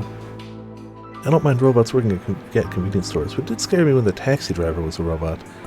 It first was forcefully increased to counteract the expo event. The numbers right now might just be the right amount, maybe? At one point, a lot of people were losing jobs due to the number of robots rapidly increasing. Before I used to watch the robots work with no problem, but since the rebellion happened last year, I don't trust any of them.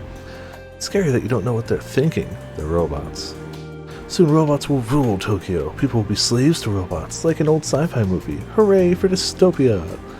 I am all for it if cute girl robots are going to rule. Can they do anything about the delivery robots that fly? They're directly connected to a landscaping issue. A vast amount of them are flying from morning to night. It makes me feel like there are more of them than crows. The sky above Tokyo did get annoying. What are you guys going to do when there are no more delivery robots? Go to the shopping centers to buy things? I can't do such troublesome stuff anymore. Only the neats are in trouble when the delivery robots are gone. It's like the robots in the driver's seat of any buses or trains. I don't feel that even service-type jobs need to be humanoid robots either. It just was a performance for the expo. The kids love seeing robots all over the place. The other day, a robot was run over and was broken in the middle of the street. It was left there and no one was trying to help it out. It was sad. We need to deal with robot theft. Looks like some are broken down to parts and sold overseas. They cost tax money, so I hope they deal with it. For me, my arm was broken by running into a robot while jogging at night. How fast were you jogging? My arm was broken by running into a robot. So, were you jogging at roughly, like, the speed of sound, running like this? Just full T-pose running forward and then just crack your arm on a robot?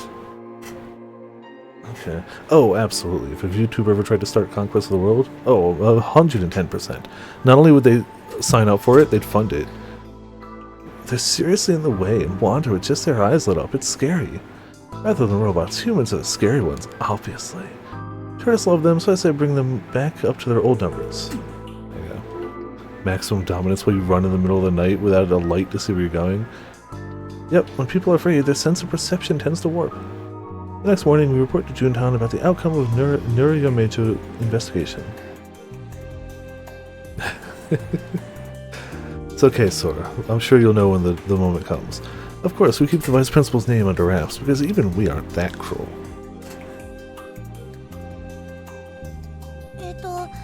So does that mean there won't be any more yokai popping up? Yeah, I think we're okay now. Oh shucks, that's too bad. Akiran, who's listening in, says with a tinge of disappointment. I was also kind of hoping we would discover that yokai are real. Directly next to us, Iritan sighs sadly. Personally, I'm just glad it didn't turn into another disaster. Anyway, looks like we can put this whole yokai thing behind us now. Excuse me. By the way, big brother, what's going on with Frau-san's contest? Kona-chan seems to be up for it for now, but... Huh? I still can't believe it. Yeah, I still can't believe it either. And I'd like to know what small creature inspired this from her that's eating all of her books and growing at an alarming rate. Especially after she vehemently lets everybody know how much she hates animals. And not just that, like, we saw that bit from her point of view. She didn't just say she doesn't like any animal. We heard her thoughts about her not liking animals. So it's even weirder.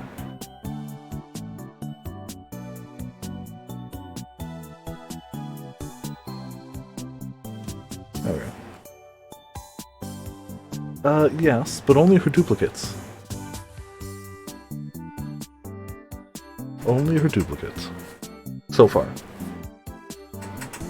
The problem is that we don't have any specific idea of how to win the contest. A simple USB LAN port for the PC? Heck yeah. Very nice.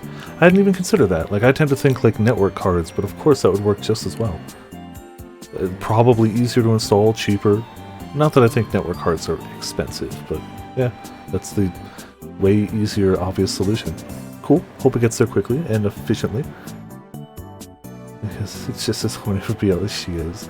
Yeah, but it literally devours it, not figuratively devours it. And then she dances along with a Vocaloid video that she likes.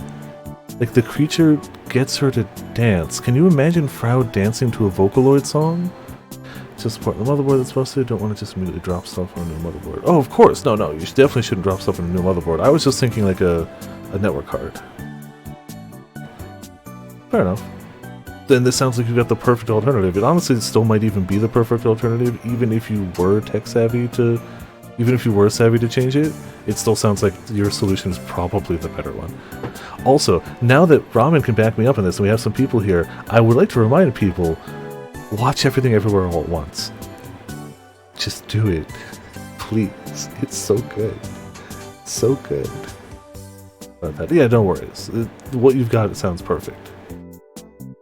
See, Ramen knows now too. Ramen can back me up. It's not just the ramblings of one Viper. Now there are 2 people who like it. I mean, and Calico and Afro who told me to watch it in the first place. So 4 people who like it. Something read Chainsaw Man. Also true, but at this rate, honestly, you'll be able to watch Chainsaw Man soon. So like, you know, that's probably fine. Do you guys have anything in mind? I mean, people could argue I should be reading JoJo, but I keep waiting for JoJo. There is new JoJo that I haven't seen yet. I need to actually watch that. Good way to win. Let's see. The 3 of them fall into silence, eyebrows strained. Sorry, my fault for asking you all. It's true that we might not be much help, but that still hurts to hear. Girls are complicated. This might be a little obvious, but I think you should start with her appearance. I guess everybody thinks similarly. Watch it, Sid? No. I'm assuming you mean Chainsaw Man, in which case, no.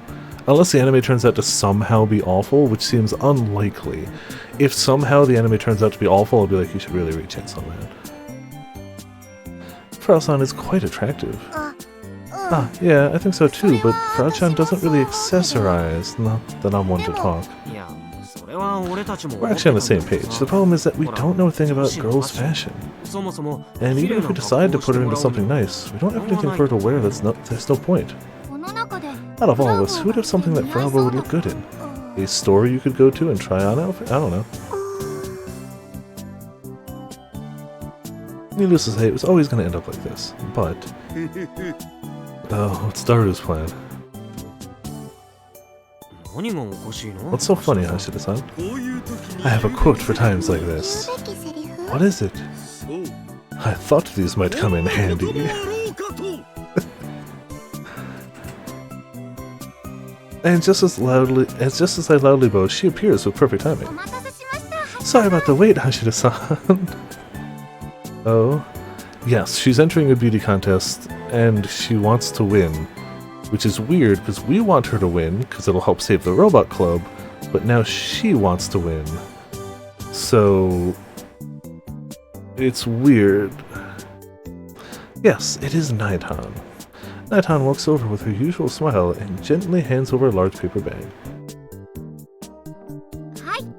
There you go, this is what you wanted. Nai-san? What's this? It's a dress. Hashida-san had asked me to bring it. That's right. In order to compete at the contest, we need to have a battle outfit. However, none of us have the budget nor the sensibilities to pick one. So naturally, our next plan of action is to borrow one. That said, I don't really have much in the way of fashionable clothes, so it's kind of old. Naitan's used clothes. Naitan's... Thanks, Daru. I'm not letting you borrow it if that's what you're after. It's just a joke, my bad. The dress inside the paper bag looks high quality, judging by the material it's made out of. Dad had it made for me. That Mr. Brown goes and gets the moon for Naitan. I never expected you to have something like that. Yeah, well, Dad snuck it into my luggage, saying I might have an opportunity to wear it here one day. But it's such an old dress that it doesn't fit my size anymore. I guess in his eyes I'm still a child. For a parent, their child is always their child, no matter how old they become. A long time ago, I would have never understood that. Now, I sympathize with Mr. Brown. It would be great if we see him in this game, and it's just unchanged. He hasn't looked like he's aged a single day. He's in fact probably gained muscle mass somehow. But are you sure about this? I thought you were entering the contest too, Nai-san. There's an old saying about showing humanity even to one's enemies, right? They also say that one good turn deserves another. Is she an angel? The muscles prevent aging. So where's Frau? Yeah, every year of his life, they just try to take an inch of muscle off, so as long as he just keeps pumping iron, he's immortal. What are you all doing here? Oh, hold on, this is an area we haven't checked. Definitely. Yes. Robot lecture poster. Recruiting participants. Let's make a robot, a Central T Robot Club. Welcome to the shopping center. Street corner information center equipment. And that's probably it. Oh, hers is updated.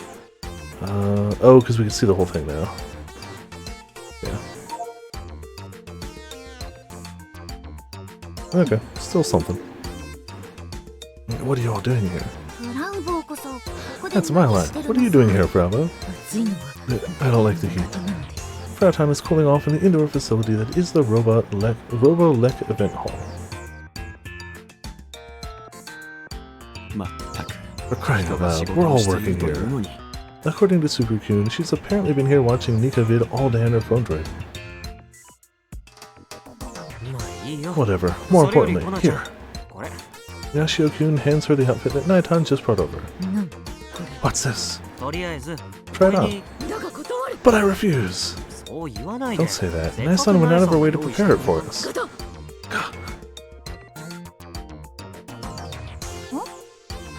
Oh, this is also a different angle. Nada.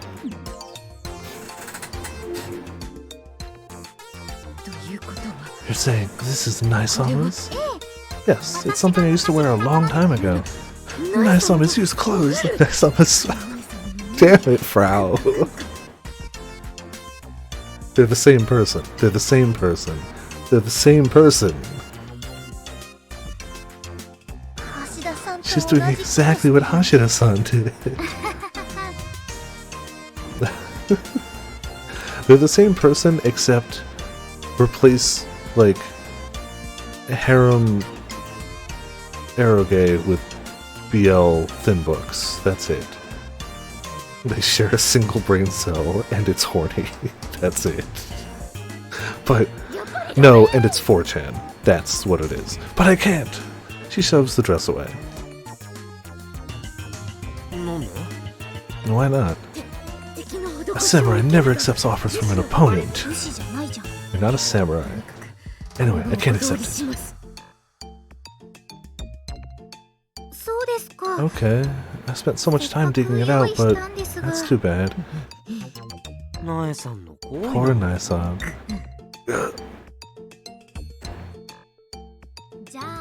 Then maybe I'll wear it. What? Oh, then let me. Hey. Oh no, let me. Oh, wait, in that case I'll... Sure, go ahead. I guess pro strats like this still work with the youngsters these days. Come on, let's go change. Hey, wait, I haven't agreed to wear any. I mean, you did, though. Frau gets dragged into a room by Aki-chan and the others without so much as a chance to refuse. I wonder if Aki-chan is going to be okay hanging around here. I thought she said she was in the middle of grocery shopping. Well, I'm sure it's fine. About 10 minutes? I'm sure there's a lot of struggling. Taking a while. Listen to yourself. It takes time for girls to dress up. Look, there aren't a lot of girls who care about stuff like that around me. Come to think of it, neither Aki-tan nor Jun-tan wear any makeup whatsoever. And the same goes for Frau-tan, too. Ayuri-tan isn't even at the age to care about makeup. As for Nai-tan, she never really cared about makeup either. So I guess it's understandable that they would take a while, but are they going to be okay? The thought running through my head, I sense a presence outside of the door. We are ready. Oh? Come on, Frau, hurry. But I refuse. You can't say that forever. This is it. Come on. No! Shoved from behind, Frau-tan comes stumbling out, the tone of her voice defeated. Well, how is she? It's a hell of a dress you had. Jeez. How did... Alright. The tiara too, let's be honest, the tiara was part of it. This is... While we both agreed that the foundation was there, I don't think either of us really realized how much he was going to change. So Brown spares no expense, yeah. But the shy Frauton in front of us blows our expectations and worries out of the water. What do you think, Kai? I'm surprised. Right? You were surprised too. She's so beautiful. I knew it from the beginning. No, this is crazy. Frauton's hands are fidgety. She's probably both embarrassed and uncomfortable. And that alone is just wow. What about you, Subaru? Oh, come on. Say something neotastic. Subaru-kun? No way. This can't be. Did you swap her with someone who has a similar face? That disgusting laugh. It really is Furiguri. That's how he knows for sure. Subaru-kun gazes upon Frauton once again and releases a breath of admiration. What a transformation. Hey, don't make her sound like some kind of Menko. Kill a few extra people to buy that dress. Yeah, exactly. He doesn't kill anyone. He just sends other people out to kill those people. It's totally fine. Totally different. It's like how nobody's ever killed someone in a Yakuza game. It's the wall or the bat. It's not the person holding it. They are innocent. If I pick someone up and slam their head into the ground in the Yakuza universe and they die from a cracked neck and everything, that's the ground's fault. Gravity is to blame, not me. Totally different. Sorry, I'm just in shock is all. Exactly. Oh, Pot, we did basically get like a big grapple slam yesterday in Yakuza. That was pretty fun. That's understandable. We've become grappler. I nearly didn't recognize Frauton. But if there was one problem... Don't look at me! You're all trying to make me feel good about this, aren't you? But I'm not gonna fall for it! We started working on speaking style. Everybody nods in sync.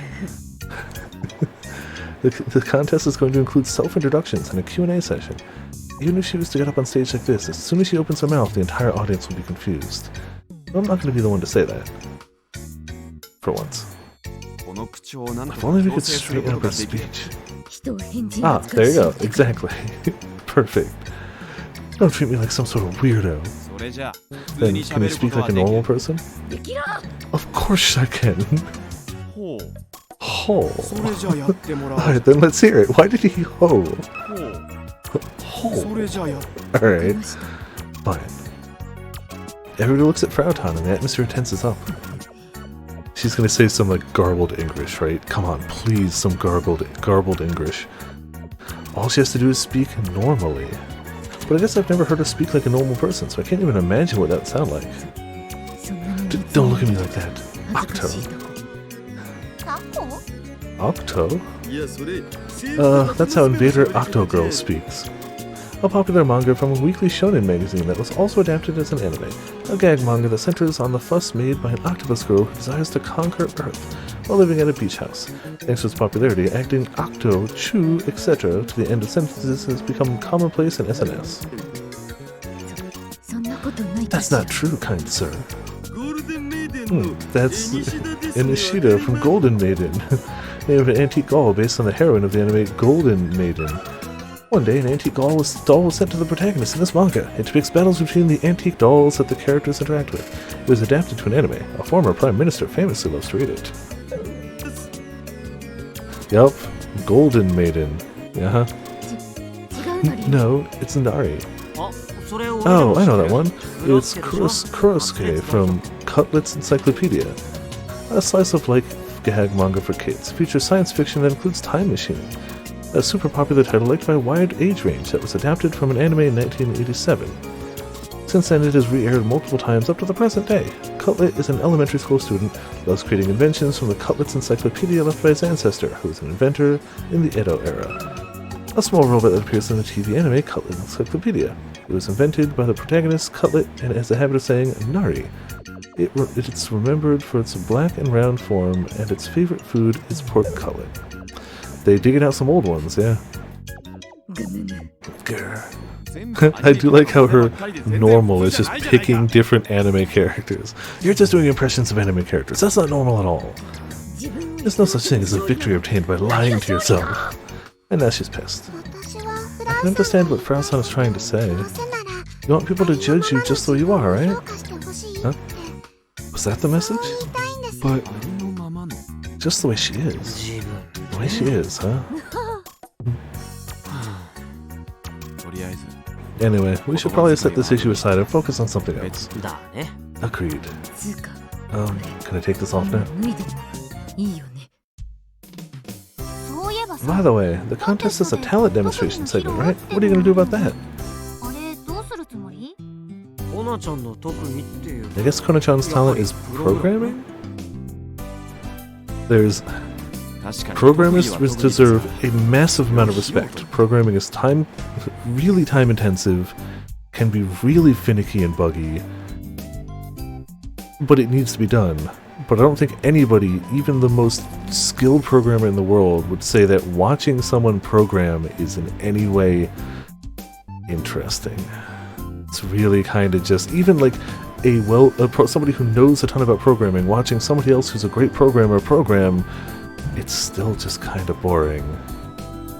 The end results are great, but like, as it is, it's just watching somebody type up a Word document functionally with a lot of symbols. Like, nobody wants to watch that. That's true. I'm sure a programming shonen anime could do it. Oh, speaking of shonen animes that make things popular, my nephew still loves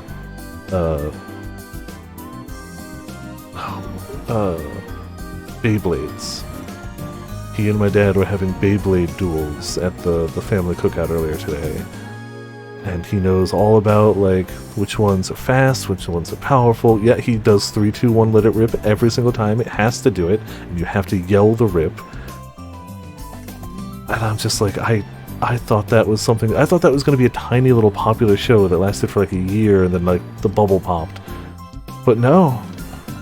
No. He's got like 20 of them, of different types, and different shapes, and different weights, and different speeds, and different armors, and some are more powerful, and some are less powerful. And you know, I'm not against it. It's a fun idea of just, here's some tops, let's have them battle. But like, I'm shocked that like specifically Beyblade as a brand in an anime has like lingered. But cool, it's just, it blew my mind. That is indeed her talent, but how is she going to show that off? The programs aren't meant for show. Yeah, no, don't look at my code. Just, it works, it's fine. Don't look at it. Don't look at it. Yeah, the audience wouldn't really understand, even if we showed them what she's made. Do you have any other talents, Frau? I can remember the digits to pi. Okay, that's something, honestly. Not the most flashy talent out there. I can play rock, paper, scissors with both hands. Huh. I mean, the anime is the reason why it got so big, but like, it still seemed like one of those things that was such a weird concept it wouldn't last long, but I guess it's either just weird enough or was just popular enough that it's endured. I can tell a chick's gender. That's great and all, but... You got anything else? Huh? You're asking way too much of me. Most people don't have a bajillion talents, SMH. Frau is right to say that. If it was normal for people to have so many talents, no one would have a hard time at job interviews ever. In which case... Do you dance at all? Dance? Yeah, don't you watch dance videos on Neovid sometimes? There's that one song that's really popular right now. You can probably dance to it if you practice. Dancing, that'd be great if she could pull it off, but... Everyone looks at Frau again. OP.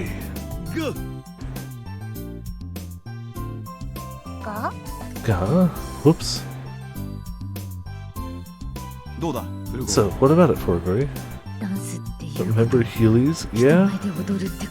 Those came out when I was already too large for them. Like, they only made Heelys up to a certain shoe size, and my feet were already too big for it, which was a shame because I always wanted those. Oh, of course they got banned everywhere. First of all, anything fun for kids gets banned. Hard stop. Second of all, I could understand why a lot of public places like schools and stuff wouldn't want the health risk of those. It's all it takes is somebody heeling down, go a little too far back, fall, the school's responsible for that. So in that case, I get it. But like, man, I remember my school banned Pokemon cards within like 2 weeks of them becoming popular. My school banned yo-yos. Yo-yos were big for like a week and a half worth of time, and in that week and a half they banned yo-yos because kids were having fun. And we're not talking about people whipping them around, we're talking about people just doing yo-yo things. Basic elementary school level yo-yo things. Nobody got hurt by them. They banned yo-yos. Like, some things as an adult I look back and I get, like Heelys. I get it. From a liability point of view, they had to. I get that. But like, yeah, I think they just didn't want distractions is what it ends up being. But like, at some point, especially kids, but you could argue any human or child, the more you tell them they can't do a thing, the more they're gonna do it. You can't bring yo-yos to school. Okay, we're gonna sneak a boatload of yo-yos to school. That's just what happens. Rubber bands got banned because kids started bringing them in. It's an office supply! Rubber bands, what the hell? Black market and silly bands? I believe that. I think that was also a bit past my time, but I remember hearing those were very popular. I remember the news making it, I don't know whether they're made up or not, to be fair, reporting on all these stories about how like the silly bands were really just code for like sexual acts you can do. Like, that always, even when I heard that on the news, I'm like, that sounds fake. It absolutely sounds like just adults trying to find a way to villainize this random harmless thing that kids like. Which always seems to be the case. It's stupid.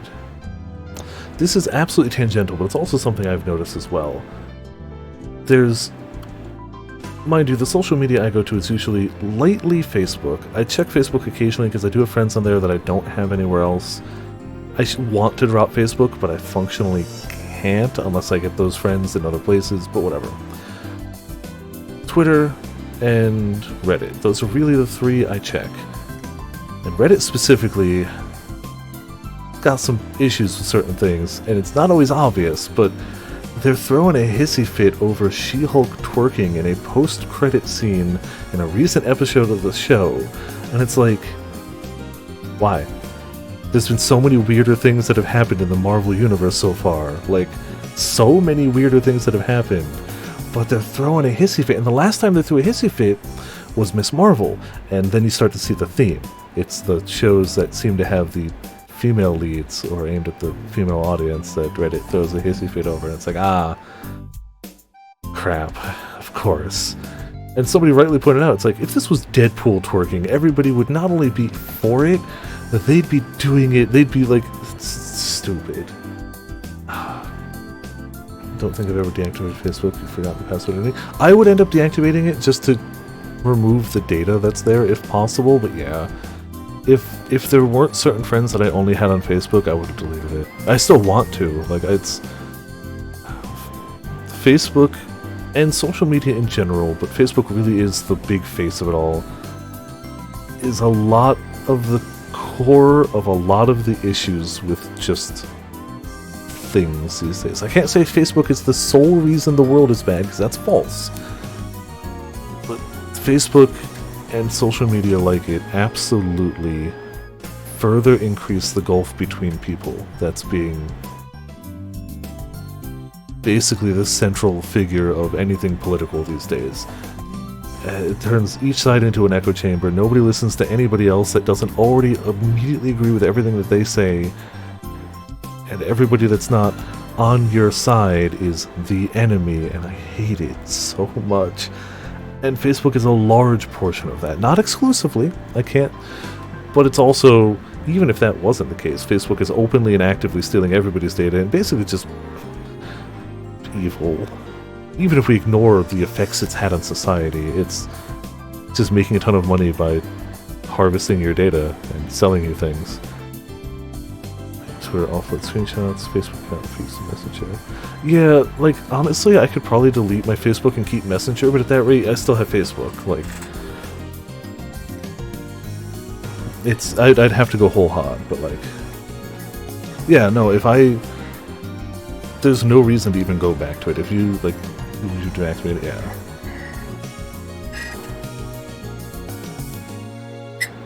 The thing is, it wasn't originally.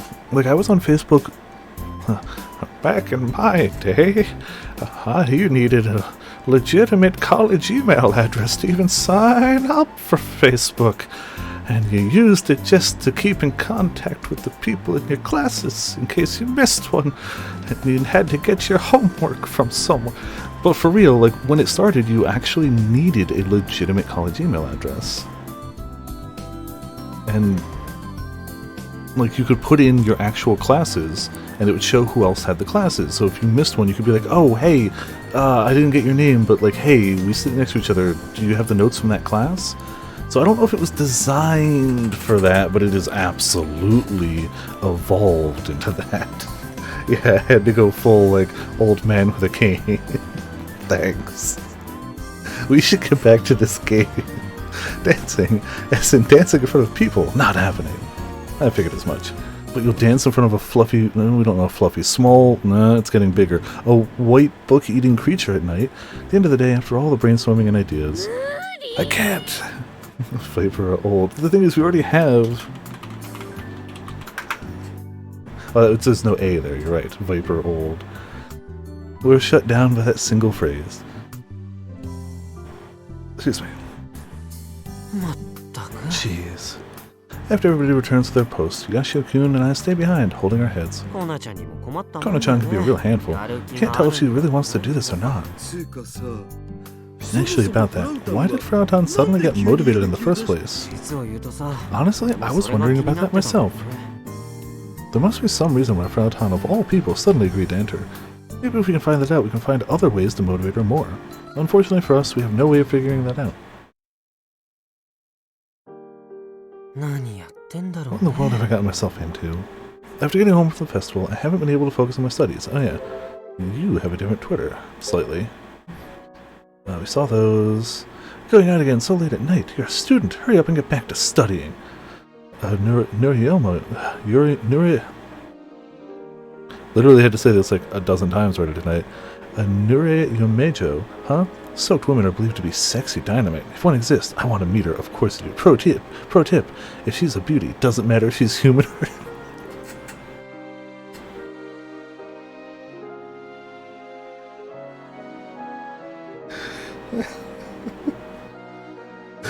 Pro tip, I'd bang a demon as long as she's hot. Thanks. We really needed that from the gym teacher. I found out what the Mirio Major was. I may have peed my pants when I saw it at night. Oh, pro tip, I'd bang a demon as long as she's hot. Thanks. Oh man, Michi. And I know why. I can't figure out what's motivating Frau. Of course, it's possible that she suddenly realized the Robot Club's survival hinges on the balance, but would Frau, of all people, enter a pageant just because of that? That's the part that I can't quite wrap my head around. Which is why I'm here visiting her. But is she going to be truthful with me? Probably not. Thanks, I'll have to check that later. Oh yeah, he was the gym teacher. Yep.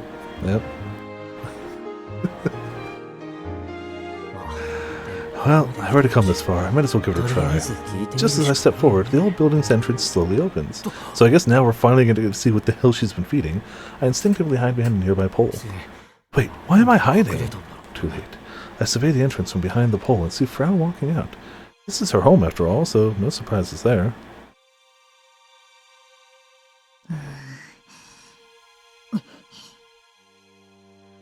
Frau peeks out of the entrance like she's making sure nobody's around, then dashes into the darkness. 2 large paper bags hang from both of her hands. That's weird. She's definitely hiding something. I can tell by the way she's moving. Besides, where could she possibly be going at this hour with so much stuff? I got my answer in a few seconds. Frau, after leaving her home, heads straight to the old Tanegashima airport. The only thing that's worth mentioning is the hangar that the Robot Club used for years upon years. A storage facility used for maintenance, replenishing, or for standby for a vehicle. Thanks.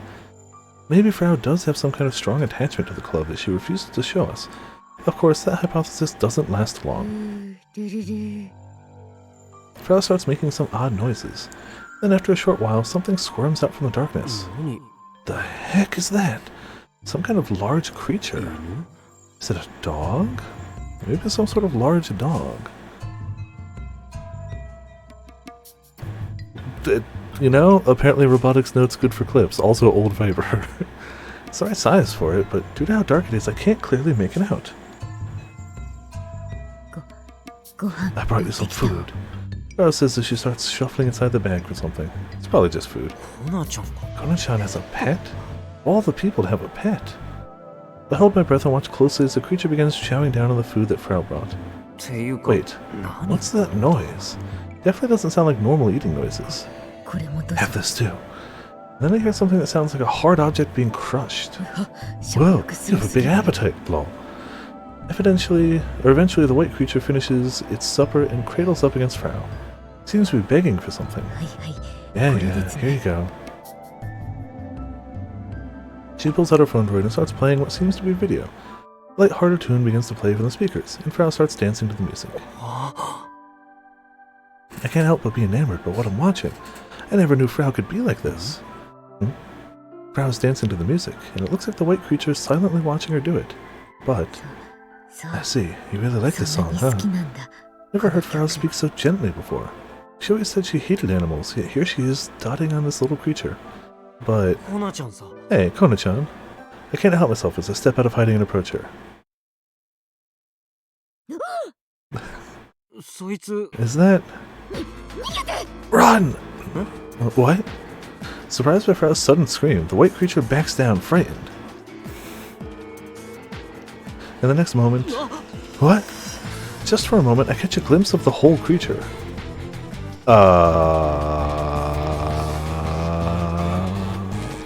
We've gone full Persona. We've entered Persona land. It has a white flat body and 4 thin legs. Go away, scram, go! The creature turns back and disappears into the darkness, frightened by Frau's serious tone. Kona-chan? What do you want? What was that thing? Huh? What are you talking about? I've never seen anything like it before. It's just a stray dog. That was clearly not a dog. Yashio-senpai, you must be tired. Stop trying to play it off. Derp, I'm the one who's tired. Later. Did that just work? Did Derp, I'm the one who's tired, later actually work? But before I can stop her, she runs back home as fast as she can. I look down at my feet. The remains of the little creature's meal are scattered on the ground. Huh? Picked up some and quickly discover that it's paper. There are pictures on them and everything. Some kind of magazine maybe? Pictures. Backup save may be recommended. Okay. Cool. Never a bad idea. I'll say, Mike, how's it going? Welcome to Viperland in the chat. With a salute and a wink. I squint and look closely. Don't look too... Whoa! What the hell is this? You know what this is. It's the only thing she talks about. It's an image of 2 slender men making out. In fact, all of these papers have similar things drawn on them. No kidding. What's more? Is this a USB stick? Small external storage device used mainly to read and write data. Stands for Universal Serial Bus and is also known as a USB flash drive. USB? It's broken into pieces, but judging by the shape of the input jack, it's probably a USB memory stick of some sort. Is this what that creature was eating? No regular animal would eat this kind of thing. Where have I seen that creature before? It was white, glossy, and somehow familiar. What is it? No matter how hard I search my memories, I find no answers. Going to Frau's house right now would probably be pointless after what just happened. Even if she answered the door, she probably wouldn't tell me anything. Well, that mystery deepens. 5 days left until the Yonmeijo contest.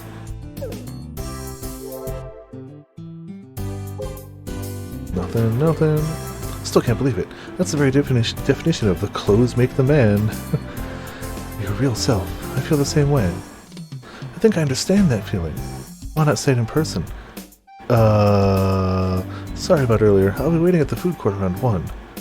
Please, no more mango stuff. Still, what was that thing? I think I've seen it somewhere else. Okay, so that's all we got there. Like yesterday, we've all gathered together to come up with a game plan. Oh, I forgot. Sawada-san came by the store yesterday, so I talked to him about Frau, and he said he can introduce us to an advisor if we need. Akita and the others are doing their part to help with the situation. An advisor from Robotics? But where's Frau? It's been an hour since our meeting started, but the oh-so-important Frau-tan is nowhere to be found. Yaoi eating monster? Apparently. Told her to be here today, right, Kai? Yeah, I did. Yashio-kun's response is somewhat weak. I'll try calling her again. Akitan pulls out her phone to it and makes another phone call. She's already done this a bunch of times in the last hour. Nope, she's not answering. And the result was the same as all the previous attempts. I wonder what happened. Could she be in bed sick? She's probably just too lazy to come out. After being so fired up? I have no clue how to measure Frau Tan's level of engagement, but she's right that she certainly seemed willing to participate. But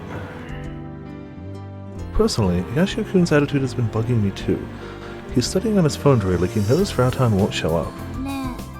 What now? Waiting around here won't get us anywhere. Should we try visiting her at home? Sorry, I can't. I know, Yashio-kun and I will go, right? Huh? Oh, sure.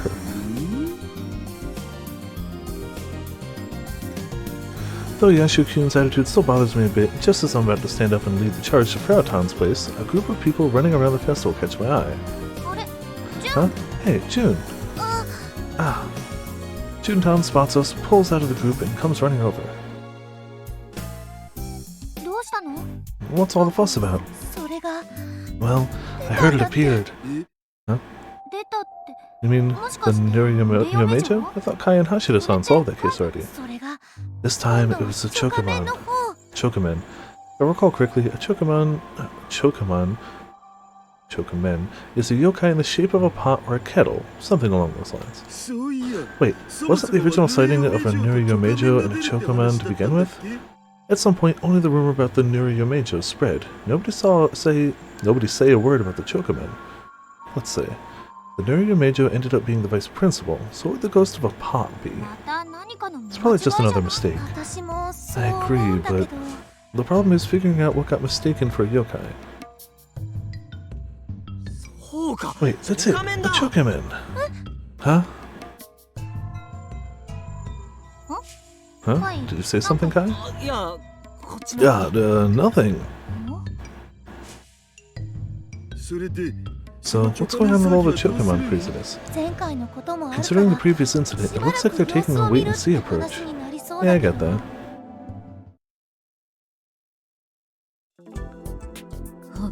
Huh, the Yomejo contest? Is that supposed to be tasty? Frau Tan immediately brushes us off without even looking at us when we bring up the topic at her place. What happened? You seemed pretty driven yesterday. That was many years ago. It's no use. She's completely lost interest overnight. Shut up, Frau. At times like these, you should laugh.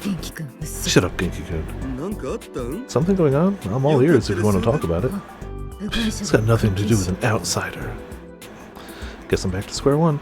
She doesn't consider me reliable enough to open up to. If you're not gay, I'll have to ask you to leave. Why can I not screenshot this game? Come on. That's it. Let's go, Hashida-san. Huh? Come on. Ah, wait, you... Nope, we're gone. Frau Tan is feeding some weird creature here. Yeah. Yashio-kun pulls me aside to tell me about the bizarre thing he witnessed the night before at the old airport. But There's nothing here. Not a trace of the thing in the area where Yashi-kun claims to have seen the creature. But I definitely saw it. You saw a creature here and then it ran away. But it's not here right now. What do you mean? It's not here right now. It's like it ran away. Weird white creature, eh? So it got me thinking. Maybe the reason Kona-chan got motivated was so she could pay for that thing's food. Money for food. Yeah, and the food was pretty weird. According to Yashi-kun, this thing apparently eats books and USB memory sticks. But who could possibly believe that? Even if I grant that you saw it, it's still possible it's just a dog, right? Well, there's nothing wrong with Frau owning an unusual pet. Either way, the most important thing right now is to get Frau motivated again, so let's focus on that. Sure.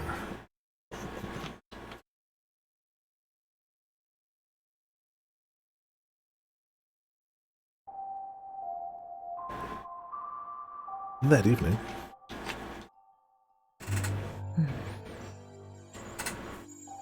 Frau Kojo again carries a large paper bag and stumbles out of her home.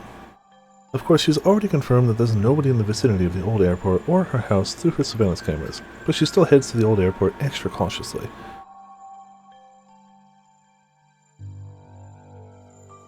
Last night, after Kaito Yashio witnessed a little of what went down, Frau came back to this place, and though she called out to him, he didn't come back. It's not Kaito's fault. It's her own fault for freaking out and raising her voice. Time for dinner, she quietly calls to him. Normally this is enough to get him to pop out, but no response. She then pulls out her phone droid, plays the song, and starts to dance to it. His favorite song. His round eyes always happily watched as she danced. She believed that he'd come back after hearing this, but he doesn't. Eventually, Frau stops dancing. The light-hearted music echoes through the darkness. Well, that's not great. Also means it's on the loose somewhere else, trying to get its BL fix elsewhere. At the same time. Oh, you're... Oh, if it's at the same time, uh-oh. Uh-oh. Ah. Didn't realize you were here. Yes, well, I was just curious what it was like. It's packed every single day. Is my son causing you any trouble? Not at all. Your son has been of great help.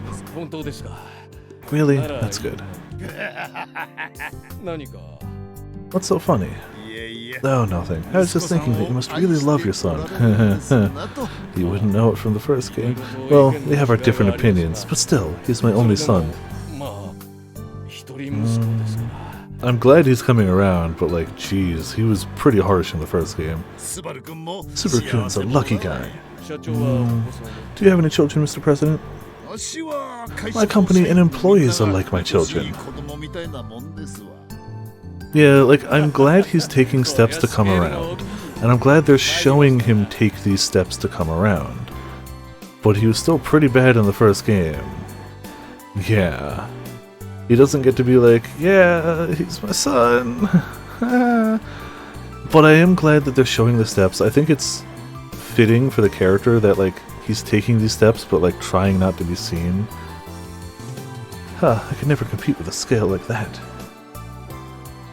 Oh yeah, we basically learned, we learned a very flashy grapple move yesterday in Yakuza. It was very fun.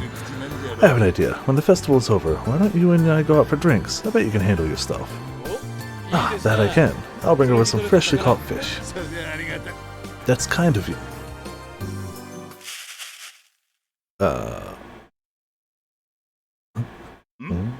Huh? Something wrong? Thought I saw something moving over there. Where? Right around the... What the... What in the world is that? Hey, stop it! Stop it!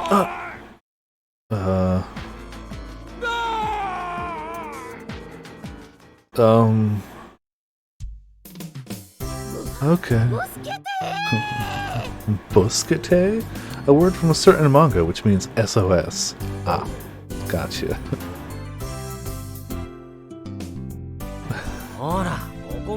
No potions. Nobody has ever killed somebody in a Yakuza game. Ever. Ever. Nobody has killed someone in a Yakuza game. Wink. I don't know.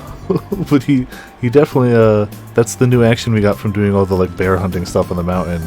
We fought a cheating old man who just kept throwing fireballs at us as he dodged all our hits, but we got was that. Oh yeah, you're right, so it should be a reference to that. I feel like Beast Dance is just a reference to him. We also gain the ability, so you know how you can, in Yakuza games, usually pick up most of the general, like, small objects around? He can now pick up bigger objects, like actual road signs, like the big street signs, and those big, like, signal boxes by street signals, the big ones. He can just pick one of those up, and the heat action for that is just and it falls on the guy. Oh, 0 is the one right after 5. You're right, it would have to be because it's in the same engine. That's why it would had to go like 0, or it had to go 5, 0 Kiwami, 2 Kiwami, or 6 Kiwami 2. Yeah, he absolutely can. Like, the big signs, to the point where, like, it's got a huge arc and it basically 2 swings an entire group. It's insane. He's been a lot of fun to play. But we're still going as him. He's only the second character and he's still going. This game is big. Game is big. Come on, you come this far. Just do as we say. You're the one that said you'd enter, Kona-chan. I did say that I'll enter the contest. I was lying. It's too late. You've already registered. I can easily ignore that. We dropped by Frau Tan's place the next day, but she was completely lacking motivation. And we didn't have enough time to wait around until she got her act together. So we half forcefully brought her here, but half forcefully? Oh yeah, he sings Bakumi Tai, and he also does the backups for Rouge of Love as well. But he actually sings this time. He actually sings Bakumi Tai, which is cool. I dig it. And his pictures of the guy who owns the dojo when he had the longer hair in the first game. It's cool. Everybody say Rouge of Love. Oh man, that whole, all the interjections are so good. Prison Anniversary, yes. Yeah, it was the Potts and Sora simultaneous anniversary. I don't want to move. I don't want to move. We've been dealing with this for a while now. You just don't know when to quit, do you? Because of this, everybody's staring at us judgmentally. Or not. Folks at the festival don't really care about our stupidity and are engaging in their own conversations. Oh wait, this is a new day, so more tweets. Maybe? An urban legend left by Ko Kimijima. Can't tell what's real and what's not in this article. Sounds like a manga or movie, doesn't grab me. Ko Kimijima should die. Do you know how much trouble we went through? He is already dead. Wasn't there a Hollywood movie like this 10 or 20 years ago? It feels like it wasn't that good. So what did this guy really want to do? Wipe out humanity? Breakfast, a majestic liar. Oh no, Breakfast's name. A majestic liar. Looks like he showed up in Tanegashima again, but was that okay? Never seen a man so excited to scroll Twitter. This bit not so much, but I love Daru's Twitter because it has the Steins Gate squad. It's very important. This bit is too real at times. Too real. Oh yes, that also happened. That was... The 700s are getting crazy. We had a 702 last night too, didn't we?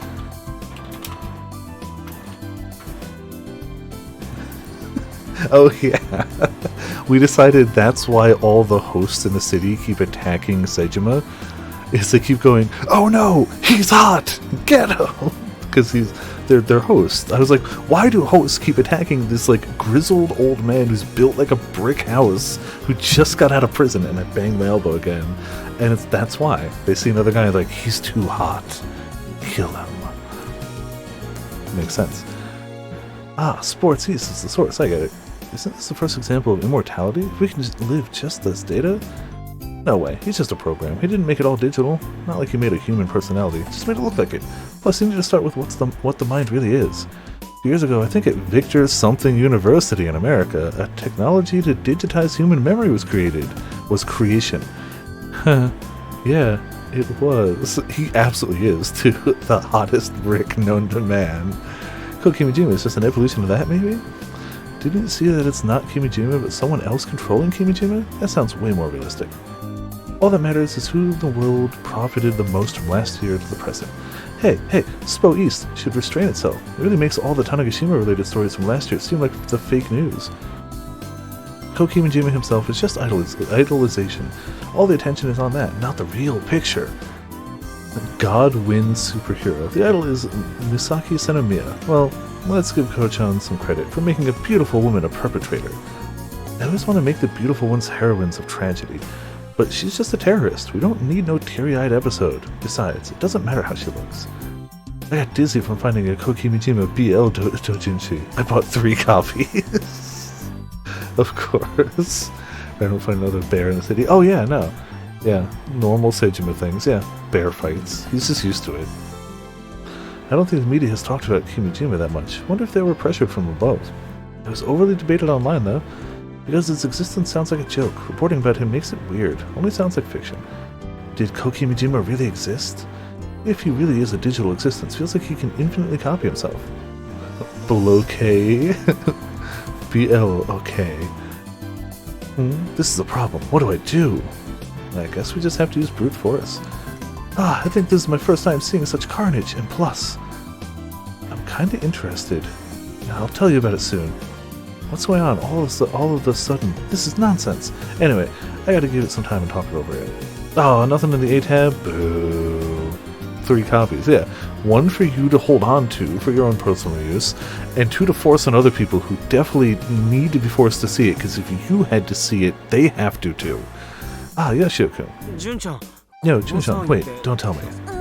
Yeah, it's exactly what you're thinking. Another witness has some... anyway, can you come with me? It's so grim, yeah.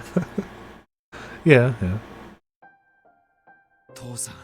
Dad, what are you saying? You've got to be kidding me. This is not a joke. We followed Juntan to Space Candy to find Subaru-kun and his father there for some reason. Were you referring to Subaru-kun's old man who said witnessed? Yeah, that's right, but please stop this ridiculousness. None of this is ridiculous. You're not actually going to quit fishing and work at Space Candy, are you? I told you, this is not a joke. I'm being serious. What's going on? Actually just how it sounds. Apparently Subaru-kun's father is saying he's quitting fishing. I get that this would be a shock to the Robot Club folks, but what does this have to do with the whole Chokaman thing? Think about how your father feels, Subaru-kun. I just don't understand why Dad is saying this out of nowhere. Mr. Candy walks over to Subaru-kun's father and places his hand on his shoulder. What now, Himura-chan? Well, Sumio. Subaru-kun's father looks Mr. Candy in the eye and places his hand on top of his. Oh no, have they become the BL? Oh no. Oh no. I guess I'm not the only one who has picked up on the super awkward atmosphere in the air. They've become BL. Everybody here is staring at these two as if something really bizarre is happening. This is... Listen, Subaru-kun. Himura-chan is... Hiromu-chan is... Hold on a second. What is it? Nagafukata-san. Since when have you, been calling my father Hiromu-chan? Does that bother you? Are they both blushing? Well, as far as I knew, you two were merely acquaintances. We don't need a long history. Something small can be the trigger for a deeper connection. That is what love between two men is all about. Isn't that right, Hiromu-chan? Frau made a monster out of BL.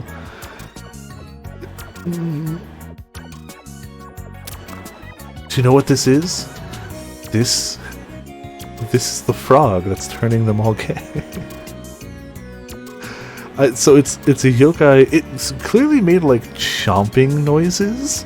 I thought we were gonna show up here and like one of them was gonna be dead, straight up. Nope.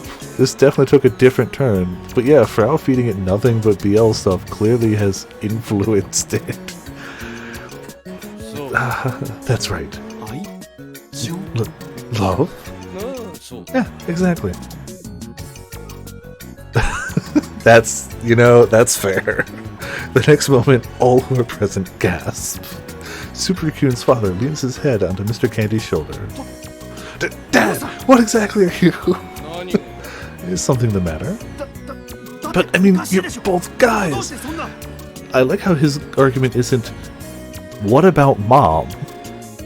And, what about mom? Like, Mr. Candy is known to be single and whatever, but his dad is actually married to his mom. And what's wrong with two men wanting to deepen their relationship, right, Sumio? Precisely, Hiromu-chan. Your relationship? I can emphasize with Subaru-kun wanting to grab his head. The relationship they're talking about is clearly a special one. Actually, it's just the sort that Frau would be into.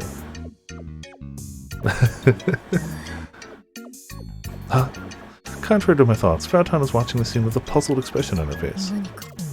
What do you want? Nothing. I thought you'd be excited about this sort of thing. You think I'd get excited for any guy? Fair, she's got standards. I'm rather particular about cups and situations. Don't underestimate fujoshi. A term for female otaku with a particular interest in yaoi, or works of fiction that depict homosexual relationships between men, does not apply to a normal female otaku. Ah, man.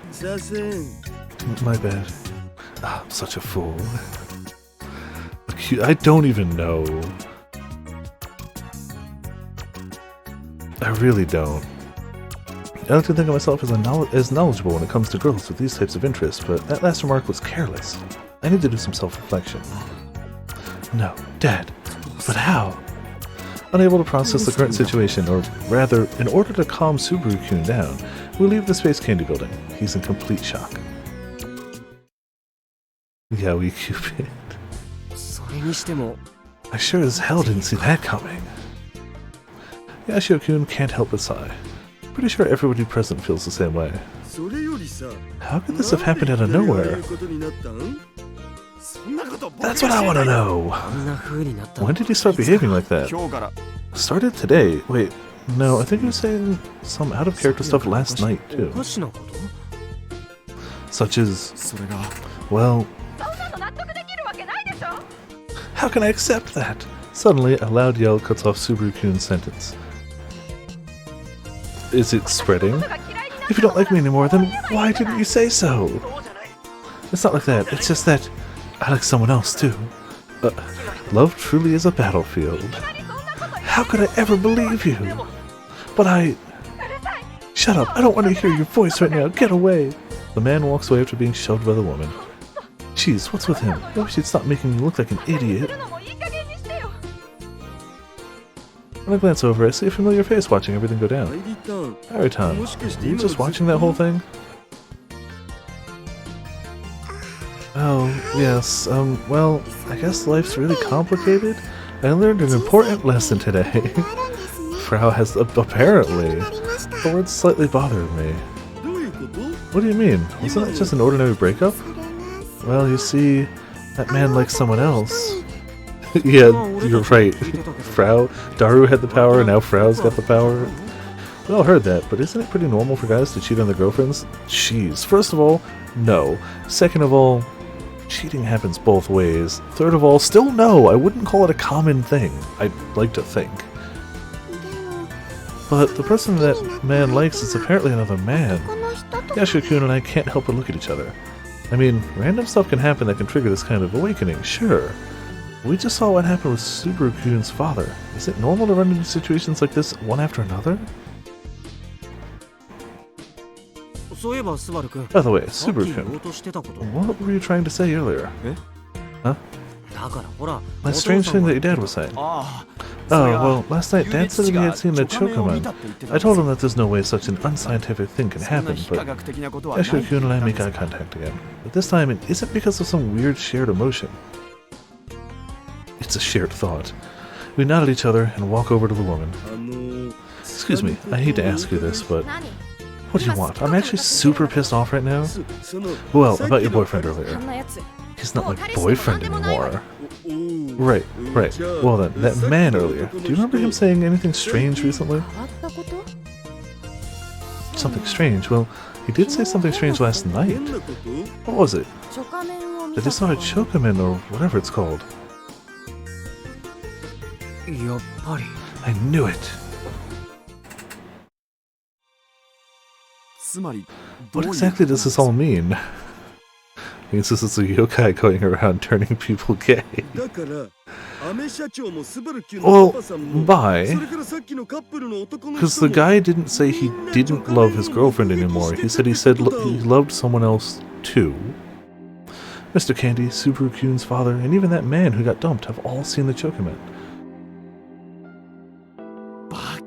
That's stupid. Chokamen don't exist in real life.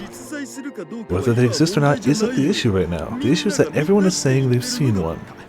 It fills their head with BL. Fine. Let's say that they're all talking about the same thing. How could that lead to any of this? That's the big question, right? These people say that they saw a yokai that shouldn't even exist in the first place, and then suddenly their personality changes. What could this chokaman be? Wait! Wait, where's Frau-chan? Huh. She's right. Frau-chan has completely vanished. She managed to escape. What to do now? We need to figure out how to win the contest. But seeing how Mr. Candy is, I feel like we should take care of this first. That's how I feel, but... I feel something strange and notice Yashio-kun pulling on my sleeve. Oh gosh, what are you plotting, dragging me into a place like this? Stop it. Fine. About that Chokamon earlier, that might be what I saw. Saw? Where at? Remember the thing Kona-chan was keeping at the old airport? Ah. He described it as some kind of weird white creature. Oh, come on, you're saying that thing was a Chokamon? The Nuri Yomejo ended up being the vice principal. What if it's the device's fault?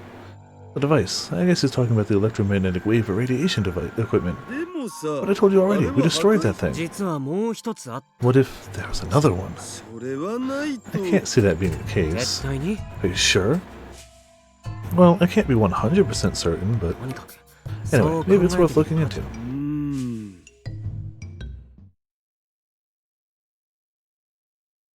Another night? It seems to only be prowling at night these days. Another device? No. The one I collected should be the only one. Don't tell me.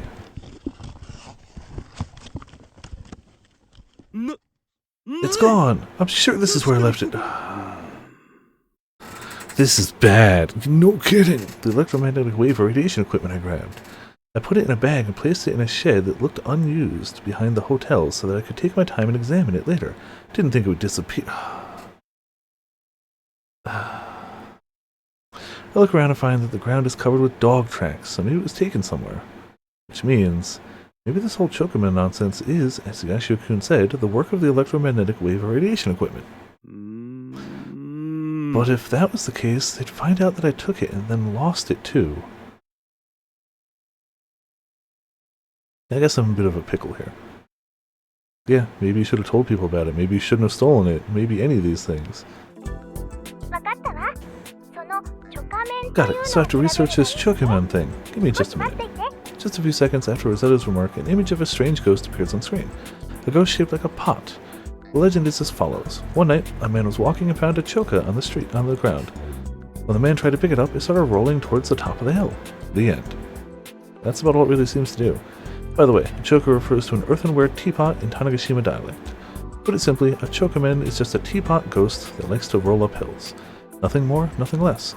The problem is its appearance. I guess he sorta looks like one. I mean, does kinda look like him. Maybe seeing him in the dark would make me think of this weird ghost. So wait, would that mean that he's behind all the weird things today? And if that's true... After thinking on it for a second, I come to a conclusion. Don't know. It's not like I did anything wrong. I just fed him. Plus, the showrunners are occupied with him right now. So I might not have to enter the contest.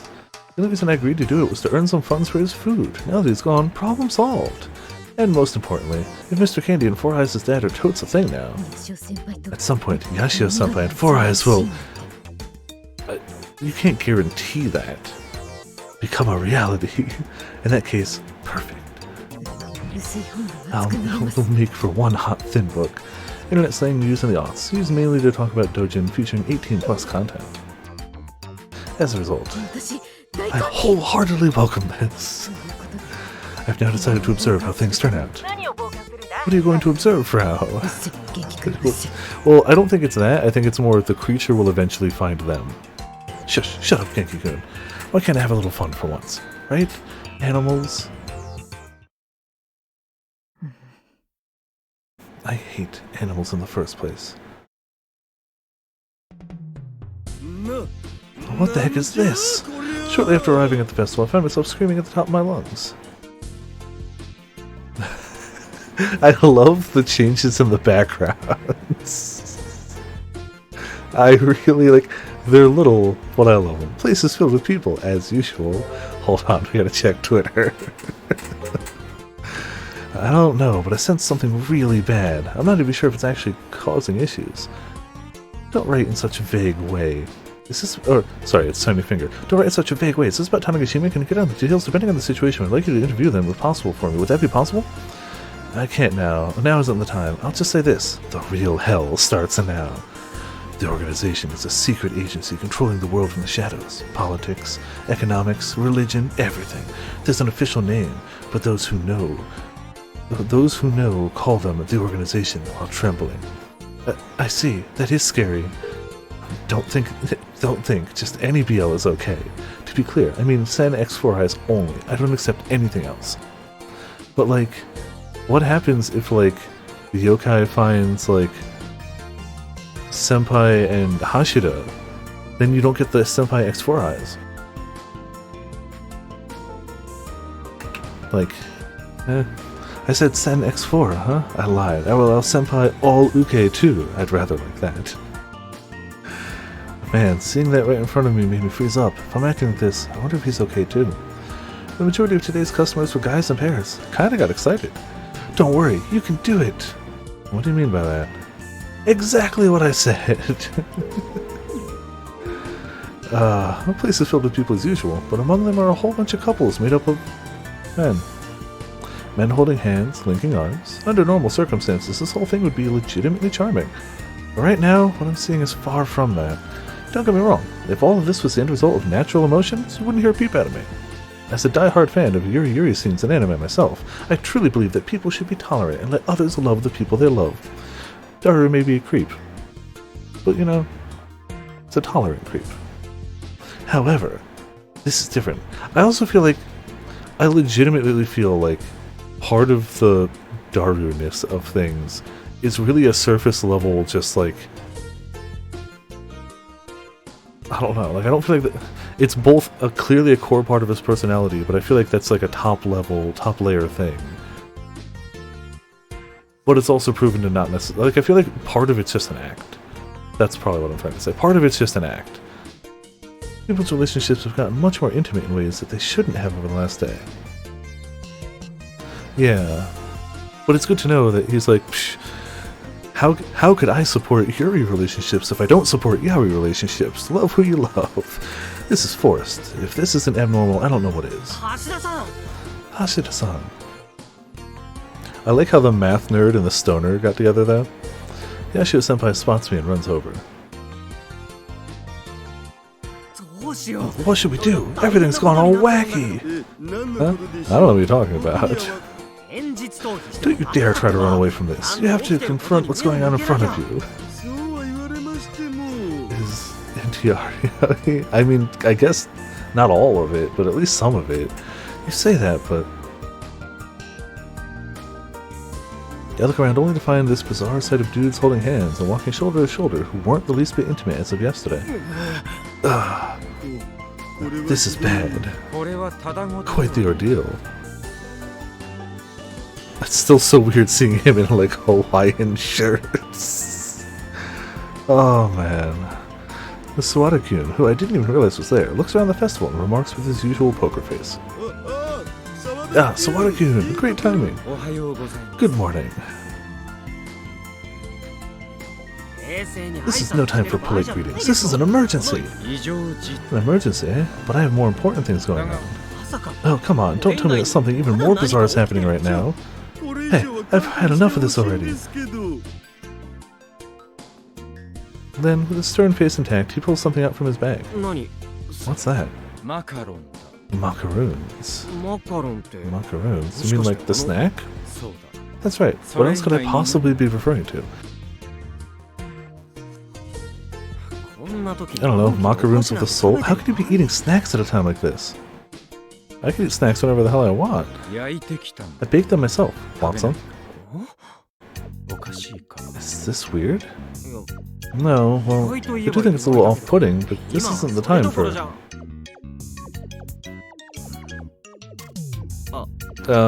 excuse me? What is it? Why are you holding my hand all of a sudden? Wait, you two?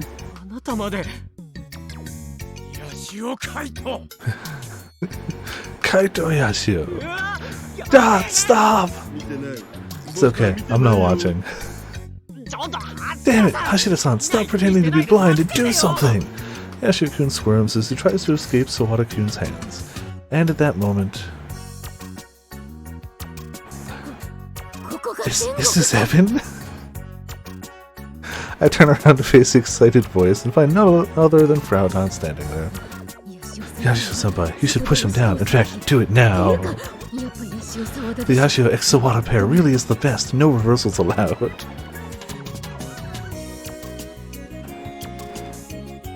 I wouldn't expect her to be supportive of this, but you know, I guess she did say Yashio x anyone.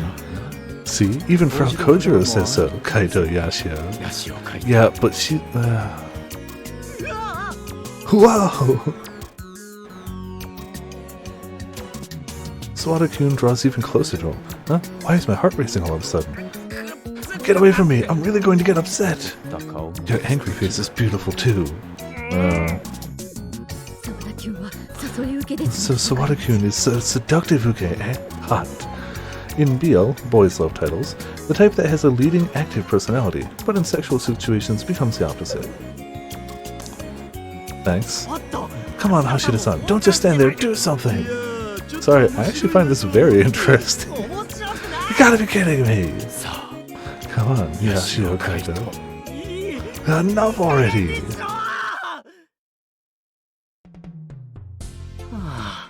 This is insanity. You can say that again.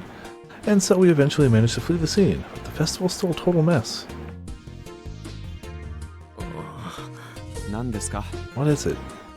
Are you okay, Subaru-kun? I am the same as usual. That's good. Frau is not pleased with that knowledge. Yashio-senpai, forehead should be making out by now. Read the room, please. Internet slang means to pay attention to what's being said, used for comments or subjects that do not fit the context. Gurigori, I swear I... And wait, why do you look so sad, Airi-chan? Huh? Do I? To me at least. The only ones who aren't. Yeah, of course. Actually, Akio-san, Chuna-san, are you both okay with this? Huh? What do you mean? Yeah, I'm not sure what you're... Both Akitan and Juntan look at each other with puzzled expressions. A perfectly normal reaction. I really wonder how this happened. Then for some reason, everyone looks at me. Huh? Why are you all looking at me? Because you always seem to know something about this kind of stuff, Hashida-san. Like with the maid outfit and the swimsuit incident. I thought maybe you knew something we didn't. Under normal circumstances, this would all be completely unthinkable. Keyword being normal. In other words, if things are not normal, then they're at least plausible. And we all know of a thing that can deliver such absurdities. But the thing is now... Hey, Hashida-san, could this be... Ah, so I was thinking about something. I raised my voice and cut Yashio-kun off. TLDR, I'm pretty sure that thing is behind all this. That thing? Right, it's all the yokai's doing. Nonsense this. Nonsense. Nonsense this. Nonsense, yep.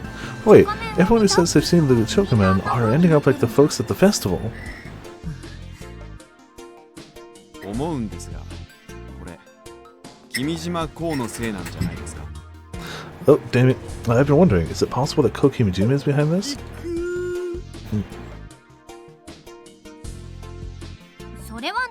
That's not possible. Kokimijima disappeared along with the electromagnetic wave irradiation equipment, right?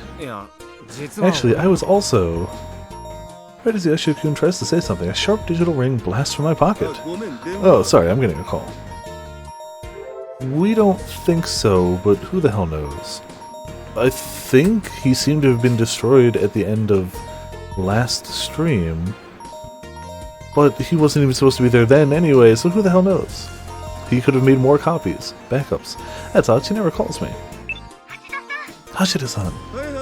Howdy, it's your beloved Daru-kun, with you in mind, body and spirit. There's no time for jokes right now, we're in trouble! I wasn't exactly joking around, but okay. Trouble? What's the stitch? Listen.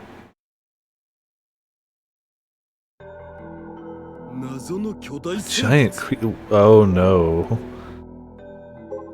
Oh, wrong one. If it was feeding before, yeah, it's probably still feeding. This is a new place? Did anything change here? No. Hi. Yes. Out of nowhere, an unidentified giant creature has appeared on the island. This was the message Naitan delivered to us, so we hurried straight over the festival grounds over to Jackson. Hey, could that be... Naitan responds to Yashio-kun's words by pulling out her phone droid. One of our employees happened to take a video of it. I couldn't believe it until I saw this. There it is.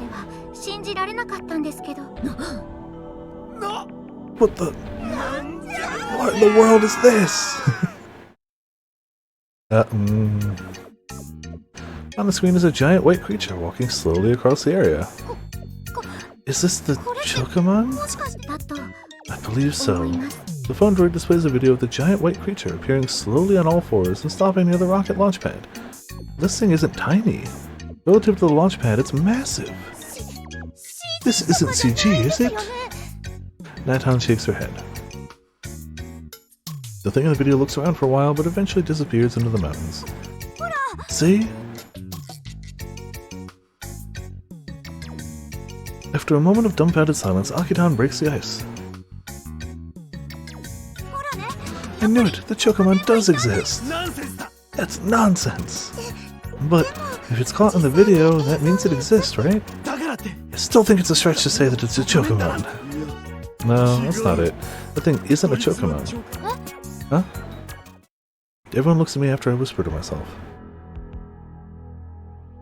It's a BL spirit. It's not. Are you saying you know what type of creature it is? I slowly nod to her inquiry. Yes, that form and that face. I recognize it. That's a... What exactly is that thing? That's... Everyone waits in silence. That's a Gimme BL yokai.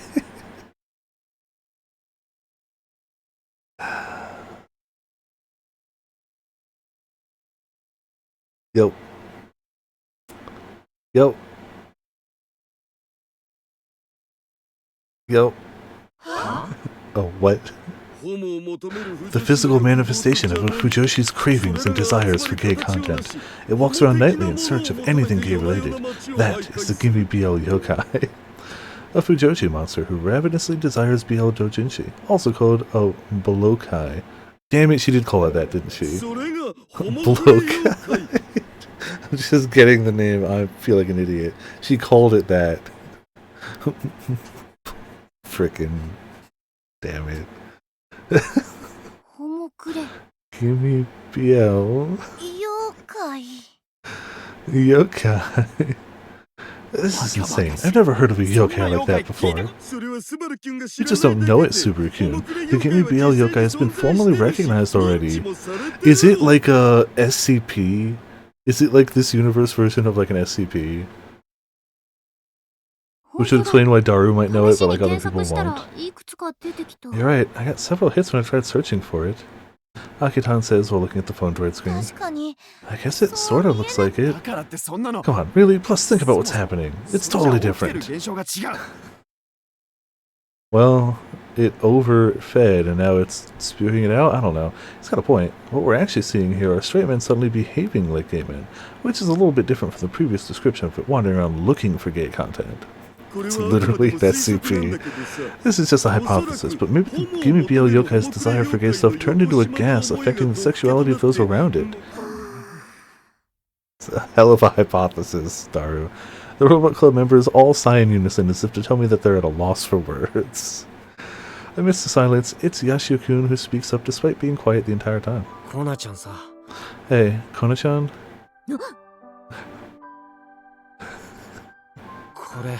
That's him, right?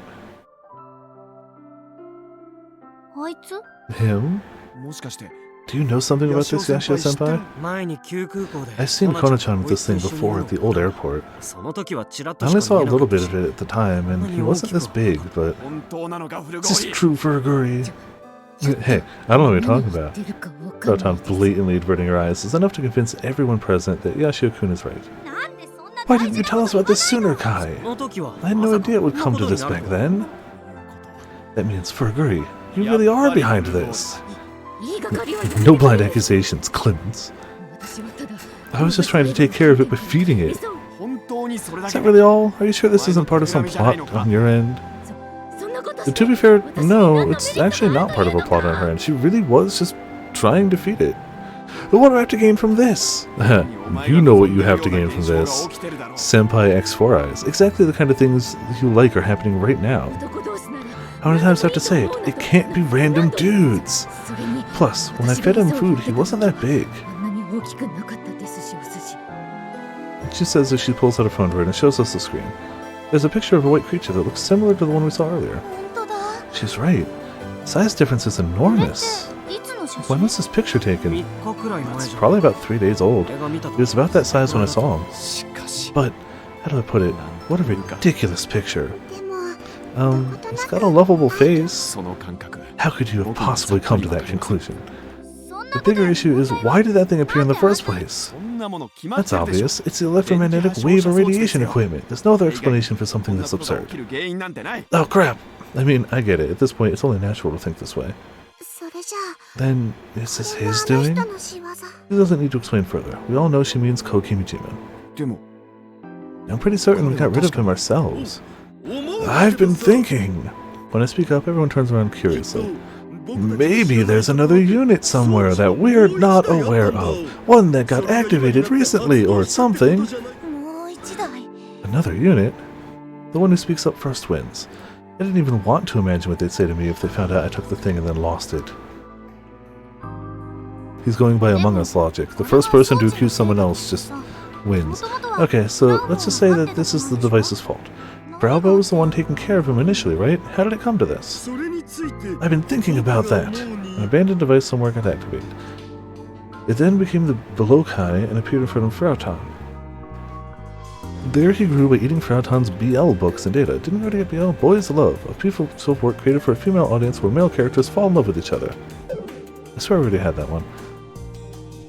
But one day, Yashio-kun witnessed him in the act of eating, causing him to run away. Then the Blokai, thinking that Frautan has rejected him, turns into a yokai that seeks out gay content and begins roaming the island nightly. Starting to get a headache. Subaru-kun says in a disgusted voice as he holds his head. Chokaman, Blokai, this is all insanity. It's preposterous. Subaru, I know this is hard to accept, but it's all real. Well, not quite. They're hallucinations. Anyway, we can't do anything about what's happening right now. We need to think about what to do going forward. Kaito-kun is right. If we leave that Chokaman alone, who knows what could happen? Perhaps. If he keeps growing larger and more powerful, and we just leave him be, eventually the entire island of Tanegashima, no, the entire world, will turn into a BL planet. See? Why can't I take screenshots, game? A world of man-to-man relationships. Birth rate plummets. The world is destroyed.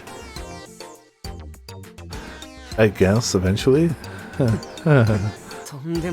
What a crazy way to welcome in the apocalypse. I think it's probably a really extreme scenario, but I don't disagree that we need to do something. But what is that something? We got one option. Catch him! He's huge now. But how? Well, you know... Right, Subaru? Hey, don't throw this at me. Why not? You always have an idea. Sorry, but I don't have any countermeasures against an existence that defies any sane imagination. Actually, I don't think we need to catch him. This game out of context, single sighted view is just sad VNs. Yeah.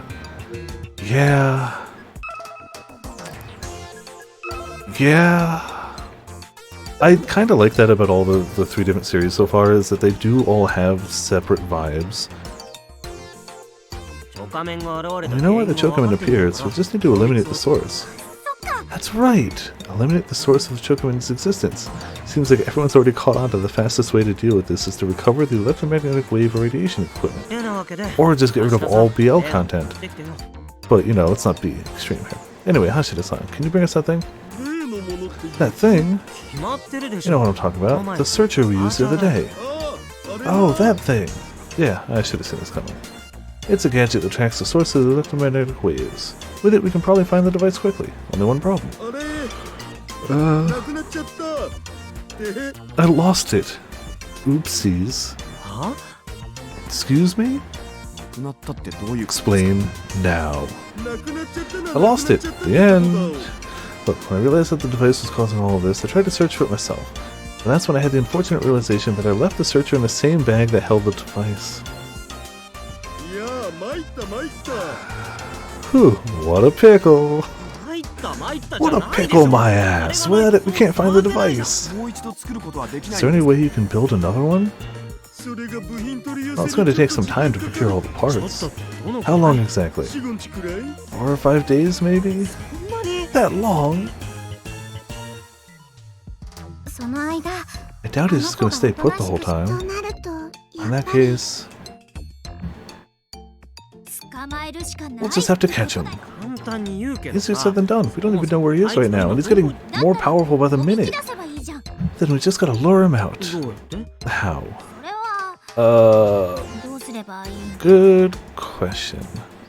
When he's already turned the entire island into just PL paradise, what's like a little bit of manga gonna do? And so we came up with 2 plans. One is to find the electromagnetic wave or radiation equipment. Since we don't have the searcher on hand, we decided it to be better for the police and other islanders to search for it. Instead of searching for it ourselves, Naitan is already on the move to make this happen. We're in charge of executing the other plan. It's a high difficulty mission where we must lure out the Chocoman and capture it.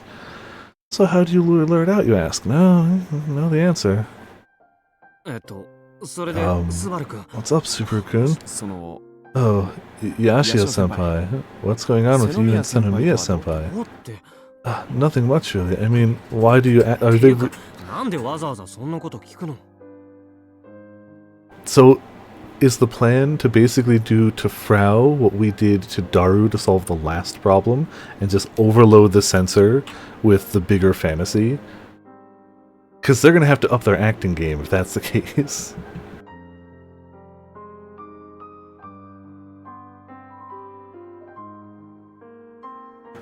Now, if my guess is correct, she's not just squealing somewhere, she's squealing here.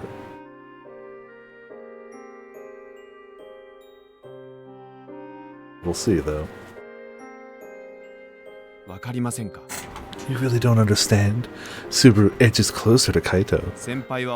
Have you really not noticed my feelings? The blush. Excuse me? There you go again, acting oblivious. You know, don't you? Sorry, I gotta go. Whoa there. He stretches his arm and blocks Kaito's path as he tries to run away. Oh, if she's not here, she's... Kaito is forced against the wall and Subaru draws even closer to him. Subaru gets so close that Kaito can feel his breath on his skin. Kaito can't help but avert his eyes. I won't let you go this time, senpai. What are you going to do to me? Going to do the best I can. Subaru grabs Kaito by his shin and lifts it up to force him to look at him. 決まってるでしょ。 Oh, what did Clicker do in the middle of all this? このまま僕の What the hell did he do in the middle of all this? I don't see a new clicker there.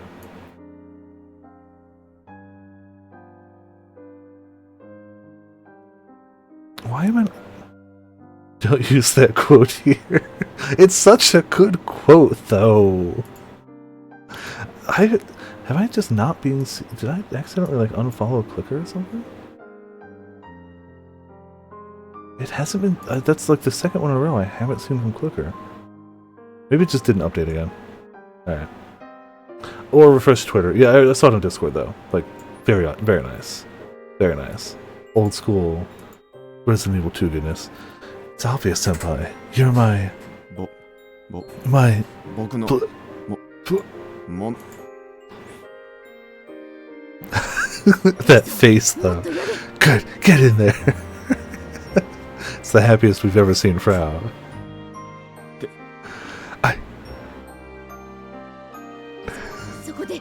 Get in there and smooch him up. Get in there and smooch him up. I can't. Subaru-kun, don't scream in my ear. I'm sorry, I didn't mean to. Yeah, this is definitely their plan. They're trying to do the same thing they did to Daru, to just overwrite the sensor. Which one? Which one? There's so many to pick from right now. This one? This one? It's pretty good, yeah. Do we need that one in the oof command as well? 'Cause I can do that. I can do that. Alright, hold on. Now that I've remembered to do it, I really should just knock the BGM down for it. Do you know what? If we knock the sound effect volume down too, it won't play the blink beforehand. Oh, it feels weird without the sounds. Well, I can at least marker it and we'll see from there. It's an oof, alright. The rest of chat agrees. But hold on.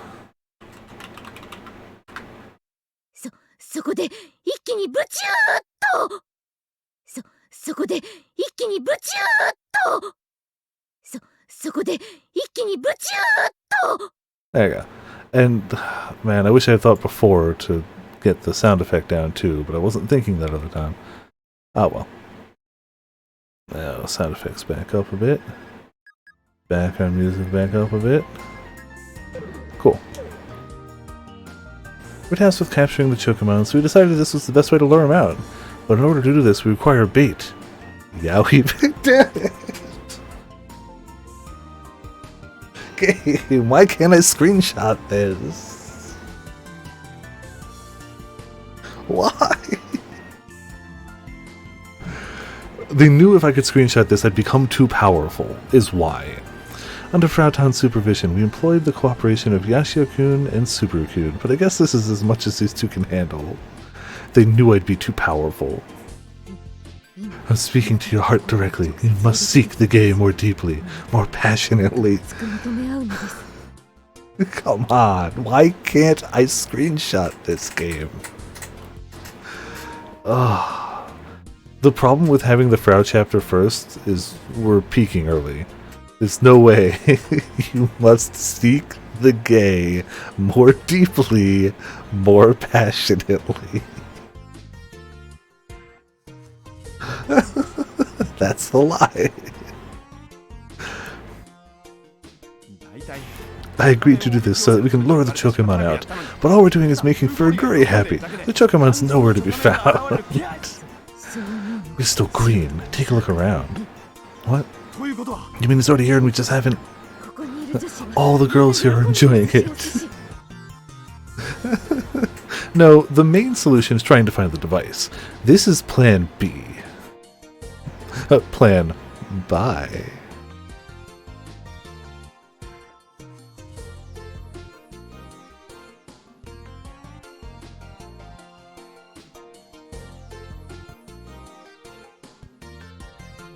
Alright, also, hey Grim, how's it going?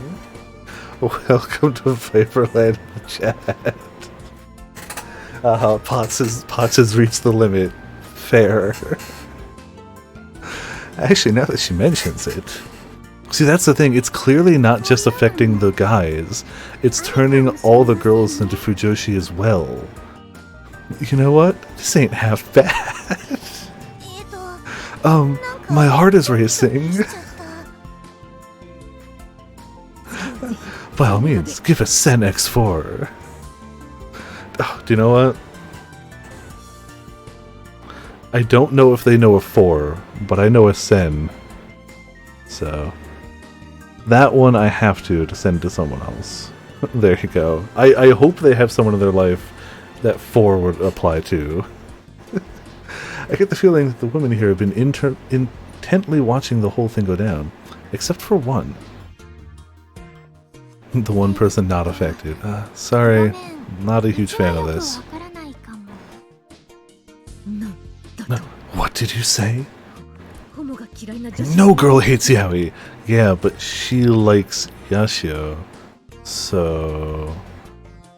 it's not so much... maybe she also hates yaoi, but she also actually likes one of those two.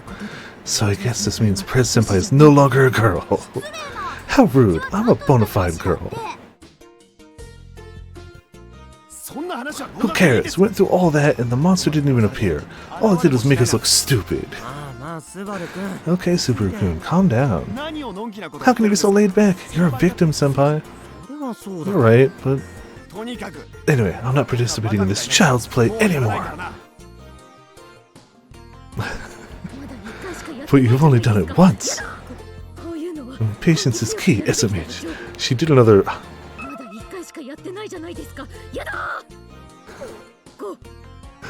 her high-pitched ones. Is there any guarantee that being patient will get that thing to bite? I was the one that was feeding it, so I'm sure of it. That's when someone's phone door rings. Yes, it's me. Yes, new developments. What? Did something happen? A Chokamon was seen at the Nakatane Athletics Park. Hey, Furguri.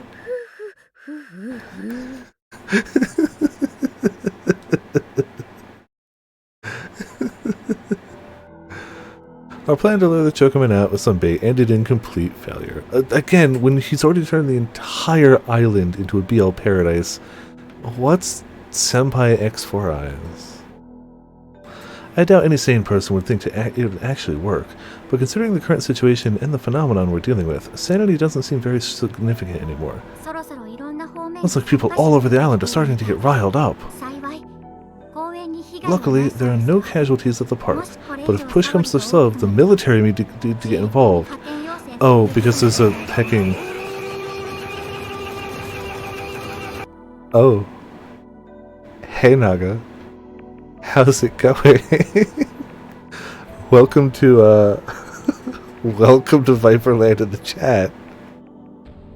How is it going? Thank you for the raid, legitimately, to you and the raiders. What were you playing, and I hope it was a good time. You've joined a chapter and a half of P3S. Oh, I could imagine that would be a bit of a pain. Yeah, this is a... There's a yokai on the loose that's turning all the men on this island gay. That's what we're dealing with right now in Robotics notes. It's not a robot, but there's a yokai loose on this island that's turning all the men on the island gay. This is what you joined. Yep. For my FC. It's... that's not the whole game. It's this chapter, but it's... This game has proven to be a bit of a weird one in the series.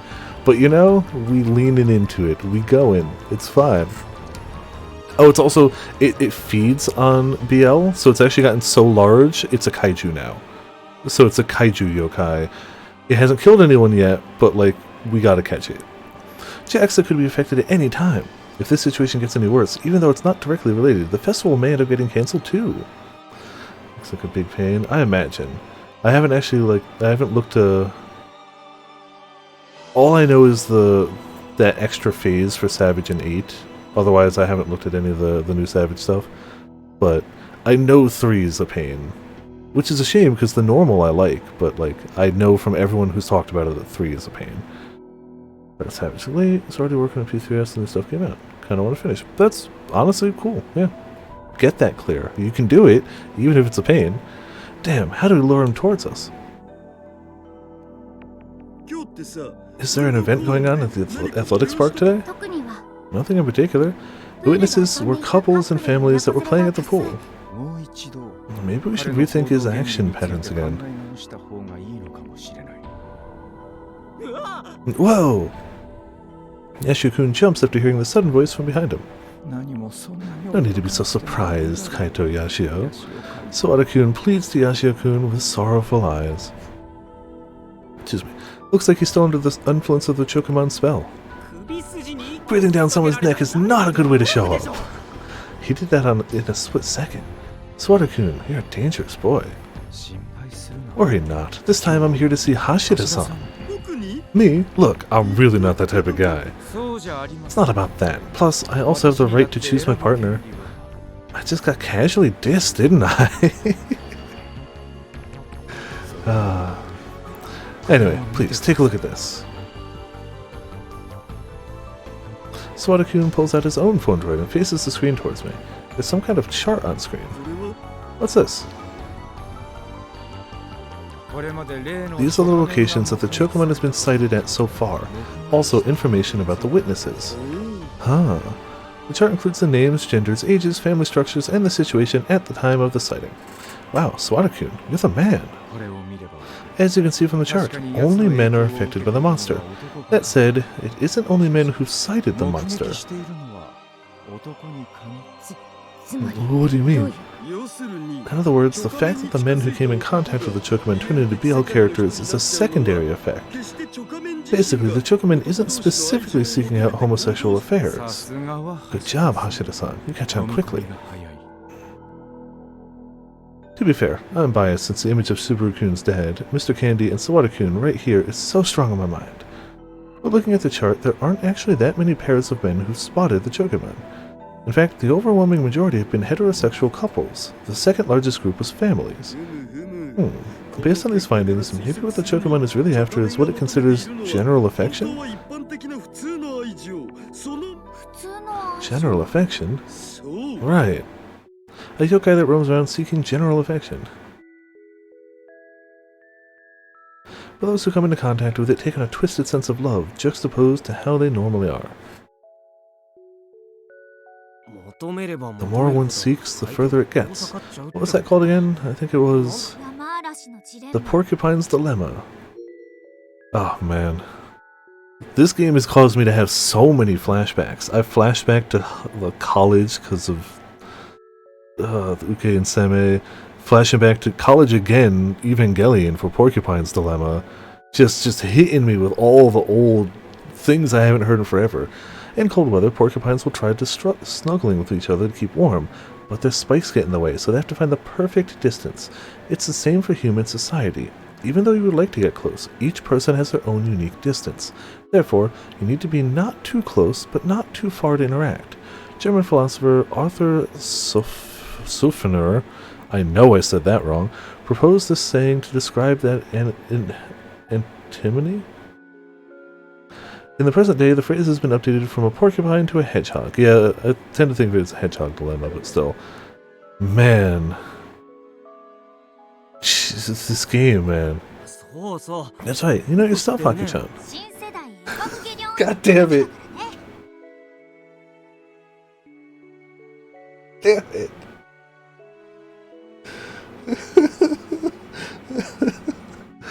Well, that's where I knew it from, too. Of course she's watched Ava. She's a mecha fan. Neon Genesis Eva Megurian. God damn it. A super popular anime that aired in 1995. The story centers on boys and girls who are chosen to control robots to fight against mysterious enemies called Shito. It even became a global phenomenon, capturing many hardcore fans thanks to its mysterious depictions and religious commentary. Even after 20 years, new movies are still being made for it. We already know that I'm basically Akiho. She almost laser focuses on the super robot side of mecha animes, not the real robots. Because even though it's really a deconstruction of the mecha genre, Evangelion is very clearly still super robots. Wholeheartedly super robots. Yeah, it's very much a like deconstruction of that genre, but it's a deconstruction of the super robot side of it, not the real robot side of it. Oh man. Piper, it's just Aki's VTuber face. Damn it. Now I have to shut down the channel. You found me out. I'm gonna start getting doxxed as Aki. I can't believe the game did this to me. The Porcupine's Dilemma. Two porcupines try cuddling with each other to get warm, but end up hurting each other due to their spines. In actuality, it's a metaphor for social independence and coexistence, so the meaning is a little different. But let's not get too technical. But I feel a little bad for the guy. Daitoku-senpai, you impress me. I can't possibly keep up with this anymore. Hold on, so what does this all mean? That means that what he's seeking is general affection, and that Kaito-kun and Super-kun's little skit from earlier was unnecessary. Oh, well then. I mean, somebody... It was beautiful. This one stream has had so many clips and quotes already, like, this has been a powerful, it's only 3 hours in. It's been a strong 3 hours. It's something so deep was in a robot anime. Yeah, right? Oh man, Evangelion was such a pivotal moment for me. I watched Eva the same way Potions watched Madoka Magica over the summer. It's still summer, but at the con. One sitting, straight through. But the difference for me was it was only my third anime. Of animes that I consider like actual animes, not Pokemon, not whatever I watched growing up. I started with Trigun, but I never saw the end of it. I only saw the halfway point, so I never saw it get serious. I only saw it get like tinges of like interest. But my roommate stopped watching it, and I didn't get to finish it until later on. I've since seen the end of Trigun, obviously. Then I watched Chobits, and I do not know why, though I enjoyed it. And then I watched Evangelion, so my only prior anime knowledge was the first half of Trigun and Chobits. So to say that I personally was not prepared for Evangelion would be one of the biggest understatements ever. Also, the difference between Eva and Madoka is 12 episodes. Eva's 24. I started it at 10 p.m. and I finished it around 10 a.m., give or take. That was a night. That was a night of my life. So needless to say, Eva left an impact on me in college, to put it mildly. Alright. Now that we know what the Chokomon is after, we should think about how to lure him to us. I think it's probably picking up on and guided by the subtle brainwaves of people in loving relationships and with families, which means we should aggregate as many of those brainwaves as possible and amplify them further. How can we possibly aggregate them? We just need to gather couples in one place, right? Which means... Two anime in one sitting, just as powerful a watch. Oh, I'm sure, but I'm sure it had a differently powerful effect. That probably had a powerful calming effect. A very heartwarmingly powerful effect. Different for Eva. Different for Eva. Man, I distinctly remember... Because again, like... I had seen all of Chobits, but Chobits isn't the same type of anime, by any amount. Very cute. It was a cute slice-of-life robot anime. I don't hate it. I haven't gone back to it, but like... I distinctly remember being like... There'll be answers, right? They're going to answer these questions, right? They're going to answer these questions, right? And like, no, obviously they weren't. It was a well-known show for not giving you all the answers, but myself, who had only grown up on Western media, was like, no, they always give you the answers at the end, every time. Nope. Definitely not. Yeah, we don't translate stuff for you. Yeah. Sure, it would be fine. Super heartwarming for Ava. Yeah, I know, we should run a best couples contest. Perfect. A best couples contest, huh? while I haven't gone back to it in recent times, I still like Ava. Like, I'm clearly no longer nearly as obsessed with it as I was then. I feel like what ended up being my real mecha obsession ended up being Gurren Lagann. I saw that years after. Gurren Lagann was some good stuff. I think that was the first... Ava was the first anime I got obsessed over. Gurren Lagann is definitely the one that I think has stuck the longest with me. So I watched it in like 2005. No, it was after that. Couldn't be 2005. I graduated high school 2005. Must have been about 2006. I spent 5 days reading a VN, 16 hours straight each day until finished. Yeah, it would have to be. Oh, I love Gurren Lagann. I mean... Oh, I swapped the face, didn't I? I did. I was doing a thing recently where I was swapping the faces of some of my Nendos, so ignore the fact that Simone has Dio's face right now. I've got Simone... Got Kamina too. Oh, Kamina's over here. Got Kamina. I've got like the first ever figure I ever got. I got at New York Anime Fest, not Comic-Con. And it was the drill version of Gurren Lagann. It was the first one I ever got. I've got the necklace somewhere that's got the drill and the dog tag. I don't remember where that went to off the top of my head though. Gurren Lagann's good. I really like Gurren Lagann. But something that really worked, like Gurren Lagann was just so... As somebody who hadn't seen like a good like shonen anime, like I didn't grow up watching like Dragon Ball. I didn't like the first... I don't know if I'd call Gurren Lagann like a shonen robo anime. Like it's got that shonen feel, but it's robot. But like that was my first real experience with that type of anime, and it left an impact. Also, that soundtrack, that animation quality, the whole thing was so the really happy but bittersweet ending. Man, that whole thing just left me impacted. Still to this day, I love the hell out of that show. Love the hell out of it. Haven't seen the movies, and I should. I've seen just the extra ending they did for the second movie, because they also used that version of it in the Super Robot Wars game I ended up playing. So I've seen that version of it. Such a good show, though. Except episode, what is it, 4 or 5? There's one episode early on where they clearly let like some other person animate it, and it looks like poop. It looks awful. I can't remember if it was 4 or 5, it's one of the two. Super June says without attempting to hide his skeptical expression. Do you have another plan in mind? Well, if you're okay with your father being like that forever, we don't have to do this. Fine, I'll do it. Fact is stranger than fiction, or whatever. No matter how ridiculous something may sound, if there's a possibility for success, there's no sense in not trying it. Sounds easy, but it's actually hard to grasp. Stuff that comes out after something I love to expand on it. Yeah. Which has... Sometimes I do, sometimes I don't. Like, I should just watch those movies, and I probably will sometime.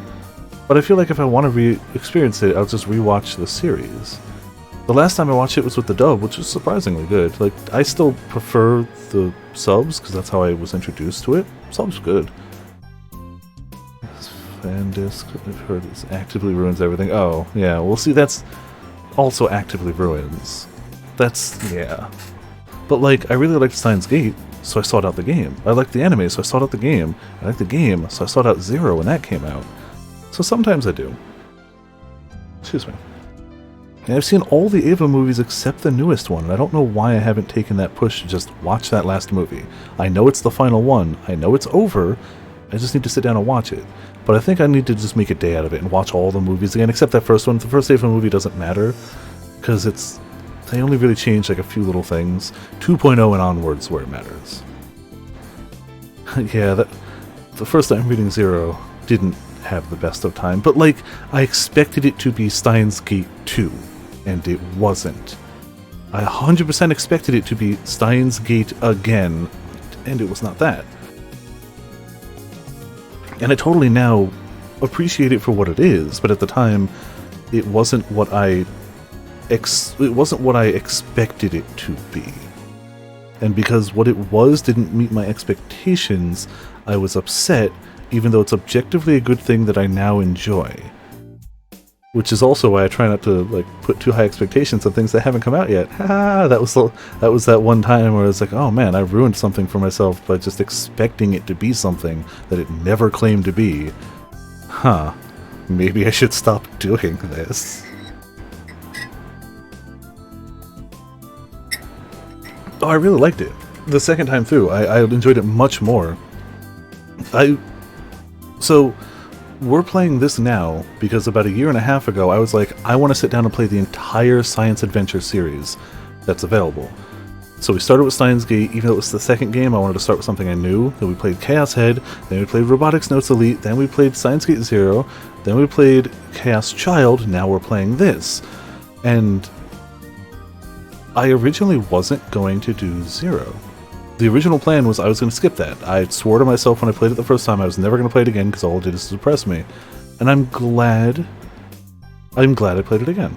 I definitely have a much better appreciation of it now. I would not say that it's my favorite. Still think Steins Gate's my favorite. But it went from, wow, this makes me miserable and depresses me, to like, oh, that was really good. I like that.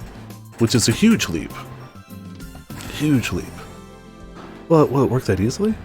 One day I'll watch the anime. I watched the first episode, and that was entertaining, but I don't know, I don't watch a lot of anime lately, and I should. There's so much stuff I should be watching, including stuff that's dubbed. Like, Calico and Afro speak crazy highly of Infinity Train and Owl House, and I could easily watch those while I'm doing something else, but I almost feel disingenuous doing that. I feel like if I'm going to watch them, I should just watch it. I could have one on this monitor and do something over here, but I feel like I should be watching it. I want to watch Owl House. It seems really good. Unfortunately, it seems like it hit that same thing that every good like Disney or Nickelodeon show does, where it gets too good and they go, oh, we're going to cancel it. People are enjoying this. Maybe they introduced a gay character. Screw you guys. Go to hell. The fact that we got a recommended route order, that definitely helps. My original time playing through, I just went through. The recommended route order definitely helps a bit. And it helped because I knew going in I had already played that game, so I could look up the right order. Unlike for things like this one, where we're going to get to credits first, and then I'll look up the non-spoiler guide on how to do it. But I like bumbling through my first version of it, not knowing. Amplifying brainwaves sounds unwinnable. Game lingo used in fighting games when the opponent's skill level is far higher, when it's impossible to win. Ah, yes. I know that feeling. Well, I guess it's my job to do something about that. Huh? Could you say that in the savannah too? What? So we've had a really good time with visual novels lately. We've had a damn good run. Mind you, it helps that all of them have been vaguely recommended. All the ones that weren't SciDV were straight up recommended by Redbard's YouTube channel. So we started with 428. Oh, that's not true, because Odin Sphere wasn't recommended. That was just something I never finished and wanted to. And I consider it a story-based game. It's not a visual novel technically, but I consider it story-based, and I don't regret putting it in that time slot. But I, the Somnium Files was recommended by Redbard as well. I bought the House of Fata Morgana for the same reason. We haven't started it yet, though. Out of the sea of hentai, there's a lot of really amazing stuff. I imagine there's also overlap, too. I imagine there's stuff that's really amazing, but, like, we also can't play it on stream because it happens to be really story amazing and also hentai, but I imagine that's even harder to get that overlap. Oh, yeah, anybody who hasn't played 428 Shibuya Scramble, play 428 Shibuya Scramble. It's... oh, man. Both two of your favorites include hentai, yeah. Which is fine, it just means I couldn't stream them. Savannah? You make it sound so easy. What do you know about science? Daru's like, what do I know about science? Almost nothing, but I got a lot of friends, actually. I got a lot of friends. No, Daru's great at programming scientific things. Hey, Frau, or let me guess. Do you think hard work is going to cut it? A lot of times that's how they sold copies of the game. Yeah, psh, not happening. We wouldn't need the cops if science actually worked like that. Besides, if you're not a neuroscientist, you'll never ever understand the concept. Yeah. She's right. Even if I find it difficult to understand the principles of amplifying brainwaves, which means I need to call someone who's a specialist in this field. Oh, hello? Is this Makase-shi? It's me, your spiritual lover. Daruku. Makase? Oh, does she recognize the name? No, I'm sorry. Please, don't hang up. I have something I want to ask you. Stop their horniness and make them cry instead. Great! Those are the two scenes that should always be juxtaposed and right next to each other. I see. So I have to make some sort of cat ear device. I mean, wouldn't it be cuter if they looked like cat ears? Well, there's one that got fixed for the final English release. Okay. I'm not even going to try to pronounce that right now. Just going to smile and nod at it. So, what about this system is so tricky? Oh, that's fine. That level of cracking would be no biggie for me. Term used to describe actions such as illegally accessing a network-linked computer or modifying its data, often confused with hacking, but originally hacking was described as using and investigating a piece of software. Cracking, however, refers to malicious, unauthorized activity. Most times when the term hacking is used by the media, this is what they actually mean. Yeah. Tactics switch 1. Okay. Persian localization. I don't necessarily agree with that. I agree with a toggle. Like, they should have like a thing at the start that's like, this game contains explicit scenes. Would you like them to be included or removed? Well, the story is really good. It has animes. After many years is airing right now. Oh, cool. Right, very nifty. Oh, that's fine. That level. Oh, I read that. What the heck is he talking about?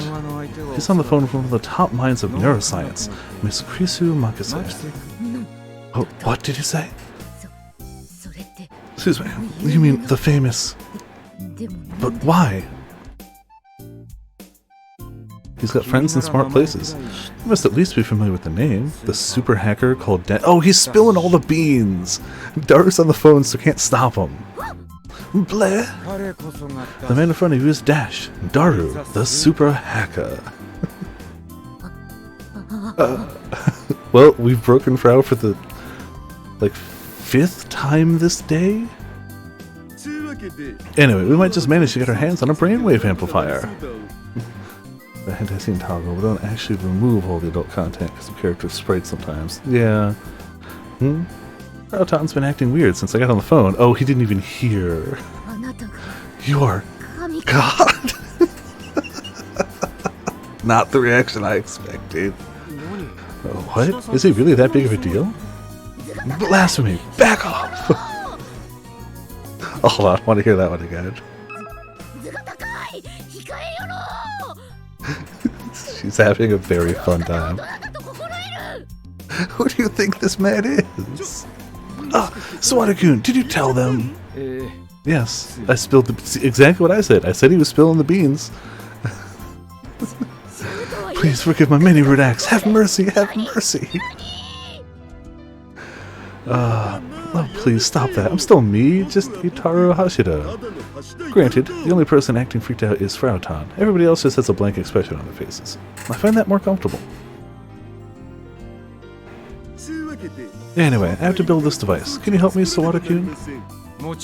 Post a video of Tutorial's voice lines so you can see how it's saying. Oh, I'm sure. Because there's no way any Atelier character could sound like this. So I know this has to be like one extreme end of her range. Also, I know a few other roles she's done. She was Erica in Erica 7, which is insane to think about. It's insane to think about. That is the single most like soft... I was going to say the single most soft-spoken, demure, blue-haired female counterpart in a robot anime, but Rei exists. But, you know, still, very other end of the spectrum. She's not just Rei, she's not. But she's also not inspired by Rei. Just saying. She's clearly inspired by Rei. Hold on. Well, I mean, I assume you know what Rei looks like from Eva. I assume, like, if I showed you Erica, you'd be like, you could compare. Because everybody knows what Rei looks like. You know, the hair's not blue. The hair is not blue. Now that I get a better look at it, it is teal. You know? None of the pictures... I need to rewatch that show. I'm still going to link it. But, you know... there is differences. Oh, you're not gonna let me copy image address. It's a Google image, so oh freaking hell! I'm gonna delete my own. Ugh. Screw that. I'll post it in Discord. You know what? Let's get rid of that with there we go. Clear that out of there. Post it in Discord for you. I hate Google image links there. I'll just slap it in anime. It's too big of a thing to post there. Do you know what? Screw it. I don't care. Later. Another time. Another scene. No. Of course. Wait a minute. Let's say we succeed in luring him out with this thing. But what do we do after that? That's obvious. Huh? Wait, what do we do again? Oh, okay. One last thing about Erica 7. Oh, would it be here? Erica 7... Oh, here you go. This is going to be another giant... it's a much, much more reasonable link.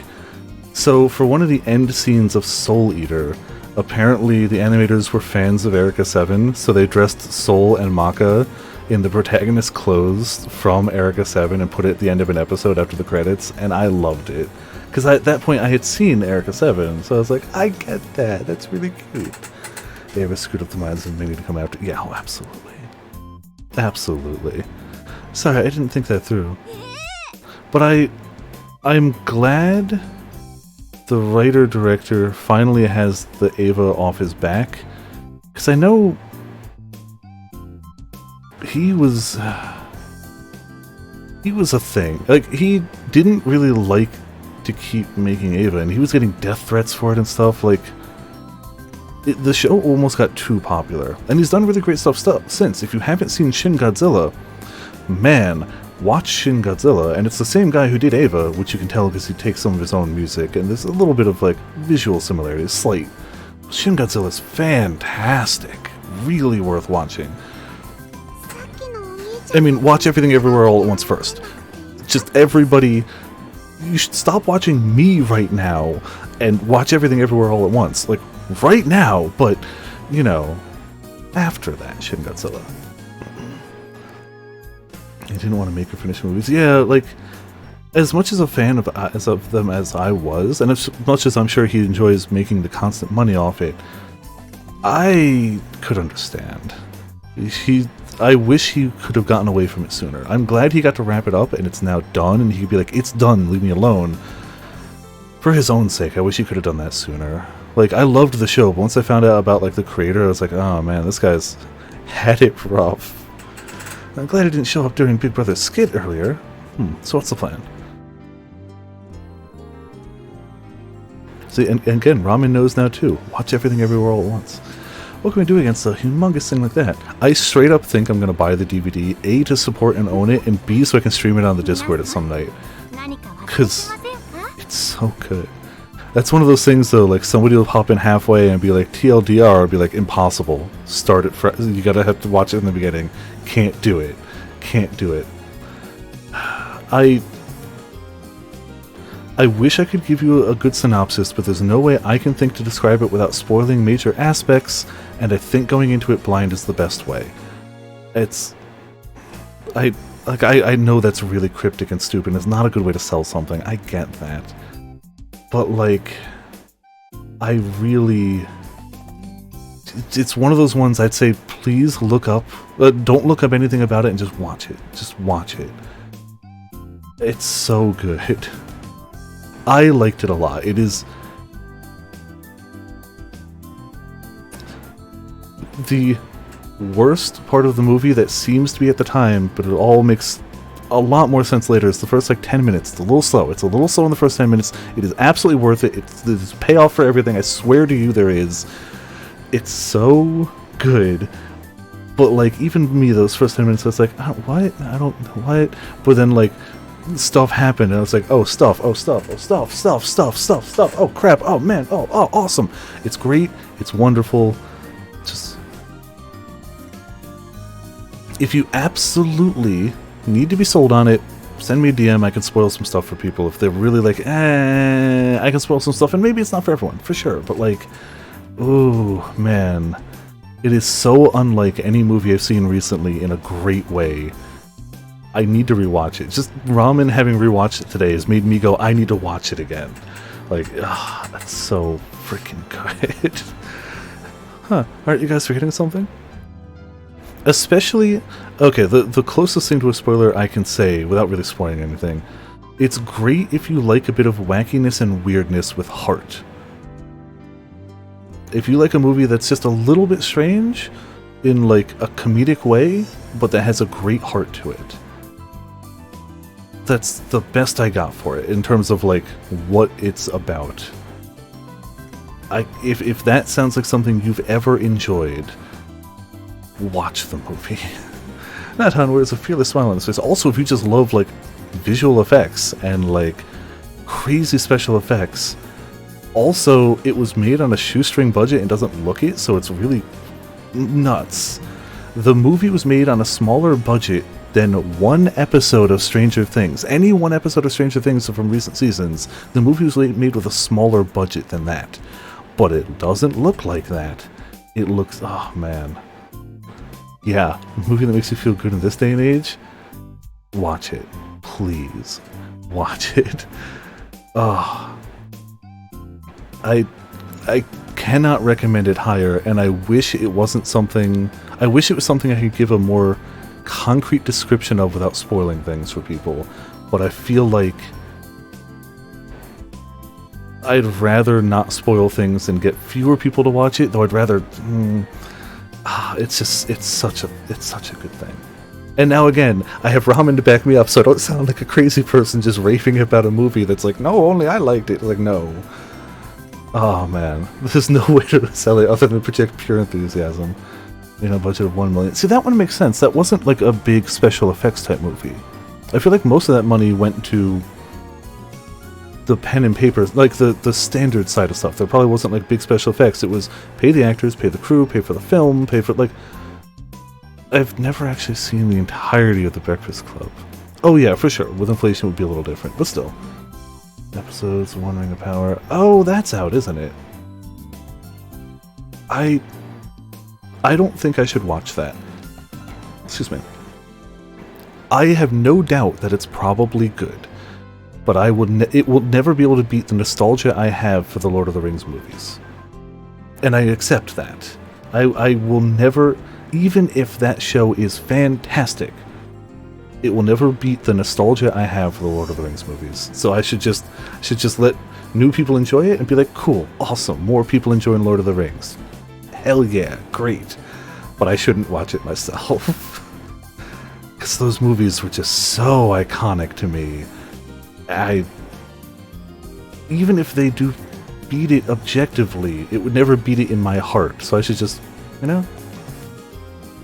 about Prey regarding Predator. I've heard good things about Prey, but I haven't seen it, so that's fair. And that's a good comparison as well. So maybe, who knows? It's still not high on my list. There's so many TV shows that I haven't watched yet. I haven't seen Good Omens. I love the hell out of the book Good Omens, and I haven't seen the show. And it's got David Tennant in it. I love David Tennant. I haven't seen it. I'm so behind on shows I need to watch. We're never going to see the end of the scene. We're just going to keep talking about anime and shows and movies.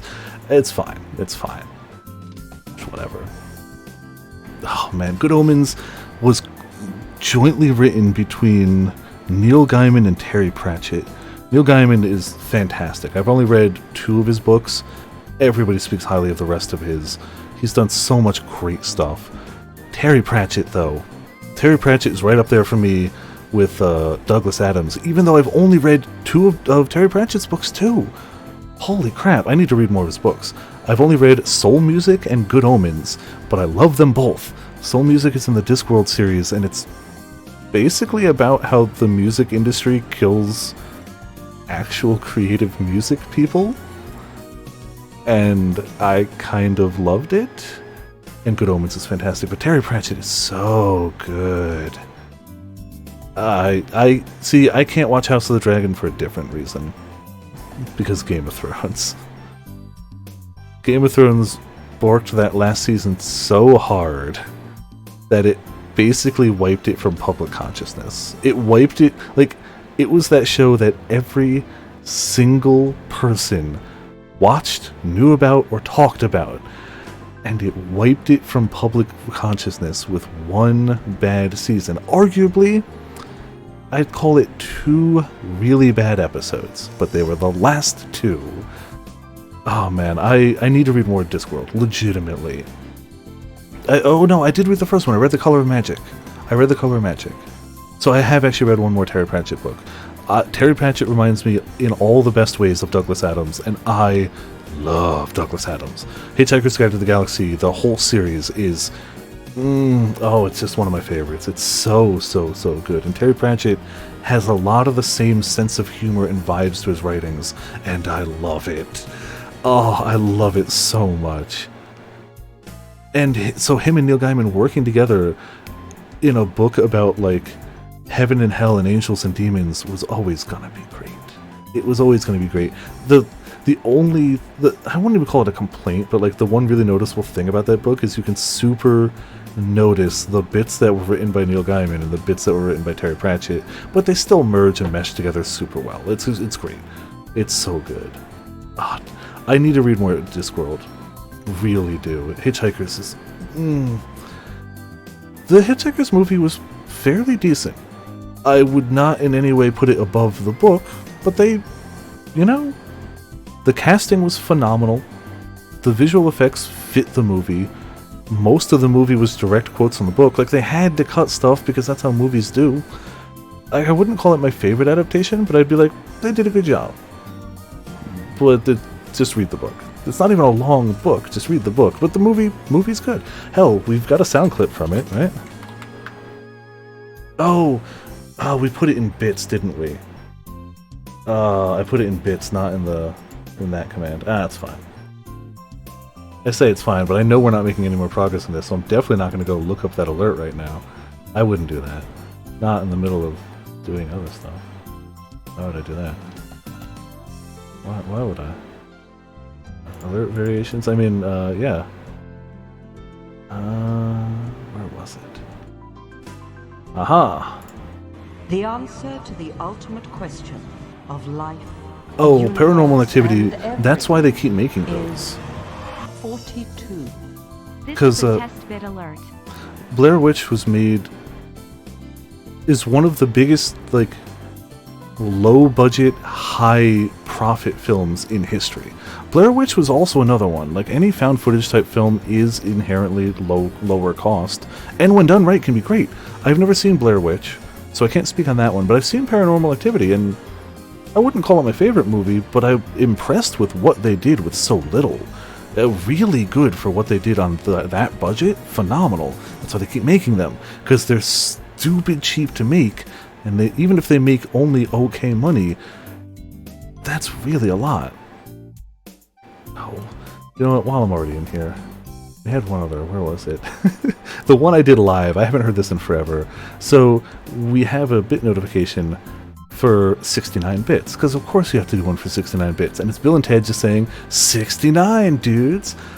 And I don't remember who it was, I want to say it was Soar. It was like, Viper, what if I did 96? When we were in the middle of a Smash stream or something. And that was back in the time when Sandwich was over here. Oh, we've already decided we're not doing anything more here. We're just chatting the rest of this. Nothing's getting progressed in the next 20 minutes, 10 minutes. That was... Yeah, no, Sandwich... Yeah, I handed it over to Sandwich because he was here and just live edited, so we got this now. It's one of those things I was stupidly proud of, because, like, literally handed the controller over and was over here just editing it live and getting it. Oh, man. Bit notifications. Okay, yeah. That was a good time. We did, like, the one first time, and I think maybe Mitz procced it one other time intentionally. We don't get a lot of bits around here. That's fine. And if we do, it's usually just the 100 to get the Spanish Inquisition, which is 100 is the bits. I think it's like 300 gets the Spanish Inquisition, which again is great, cool. That's fine. All the ones have specific, or it's the 420 bits. And you know what? Even though it's usually for a bigger thing, we got people here who have never seen the 420 bit notification. And you know what? I'm just going to test it now because I can. We don't really do a lot of bits around here, and that's fine. Whatever. I just had these set up for it. 420 bits notification is my favorite notification. Hard stop.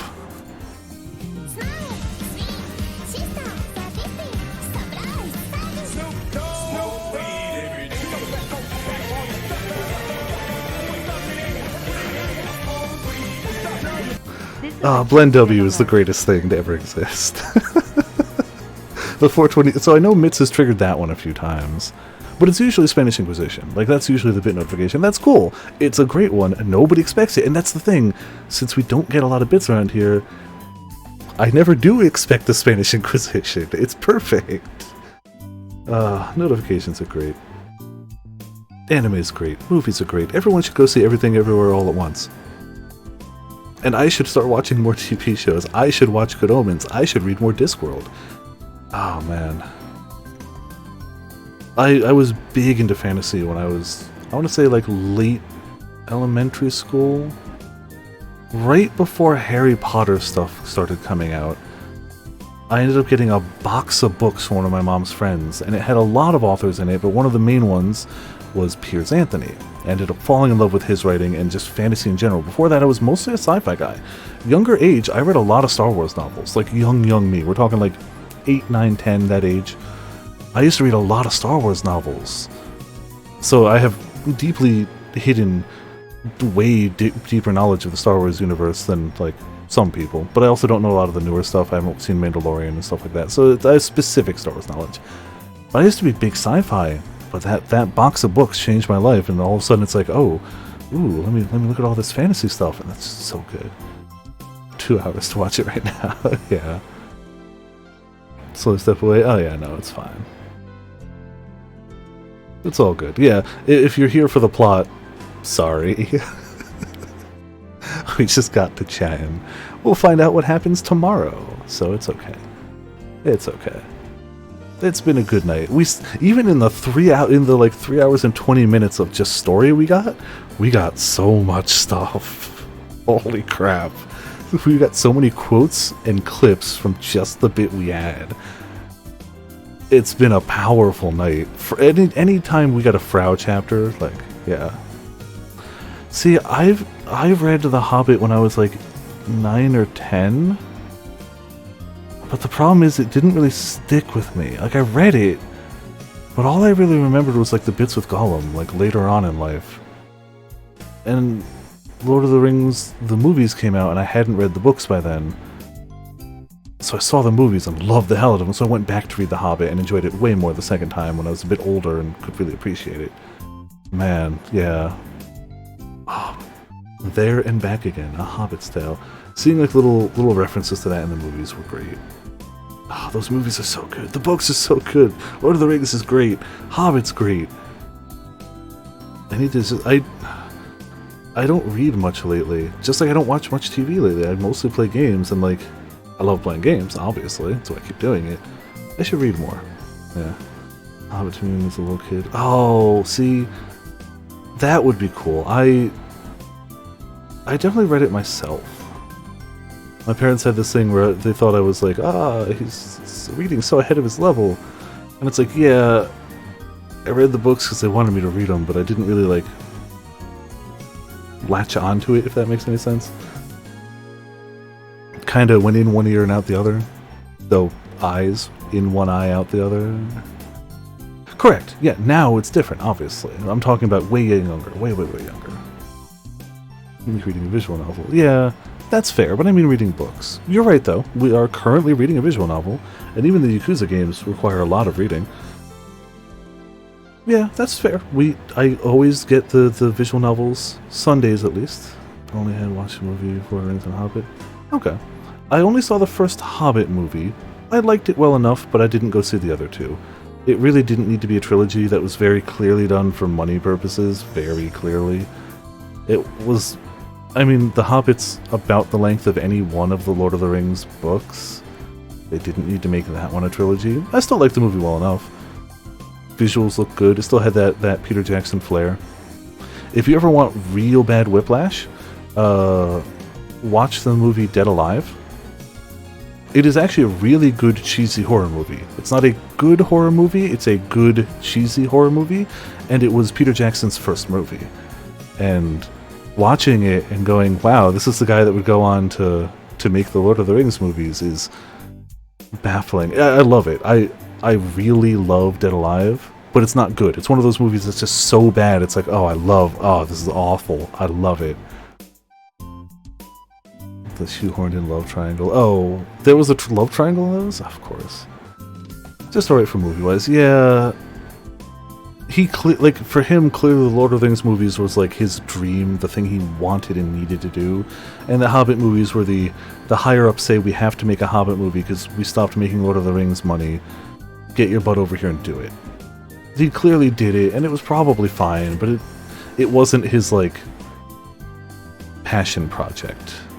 What makes Sharknadoes. Oh yeah, there's absolutely movies that are so bad they're fantastic. The only one scene movies got destroyed by the execs. Yeah. Dead Alive, I don't know if it still holds the record, but as of the last time I had heard of this, holds the record for the most fake blood used in a movie. So if you want a really over-the-top bloody horror movie, it's good. The dialogue is cheesy. It's a stupid zombie movie. I love it. I love it. Oh, it's so good. Oh, that sucks. Yeah. Oh, if there's anything that I've learned from watching What Happened on YouTube with Matt McMuscles, is that so many of the things that go wrong when a new piece of media comes out, especially sequels and stuff like that, have nothing to do with the people who actually created it, and it was all just executive bullshitting. Just so much of it. Not to say no, it's never happened where like people put out a bad sequel because they had bad ideas or whatever, but it really seems like almost every time it's like, nope, they were given a third of the time, a third of the budget, all the team had already left to move on other things, executives forced it out. It's like, oh, okay. That explains why that movie was bad, that game was bad, like all this stuff. Yeah.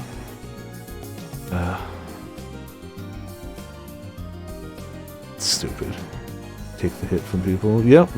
Yeah. So many games. It's crunch culture is just accepted in video game development, and it shouldn't be. It's awful. CD Projekt Red. Man, to be fair, I don't really know the story of what exactly went down with Cyberpunk. I know from an outside point of view, but I don't know the inside point of view.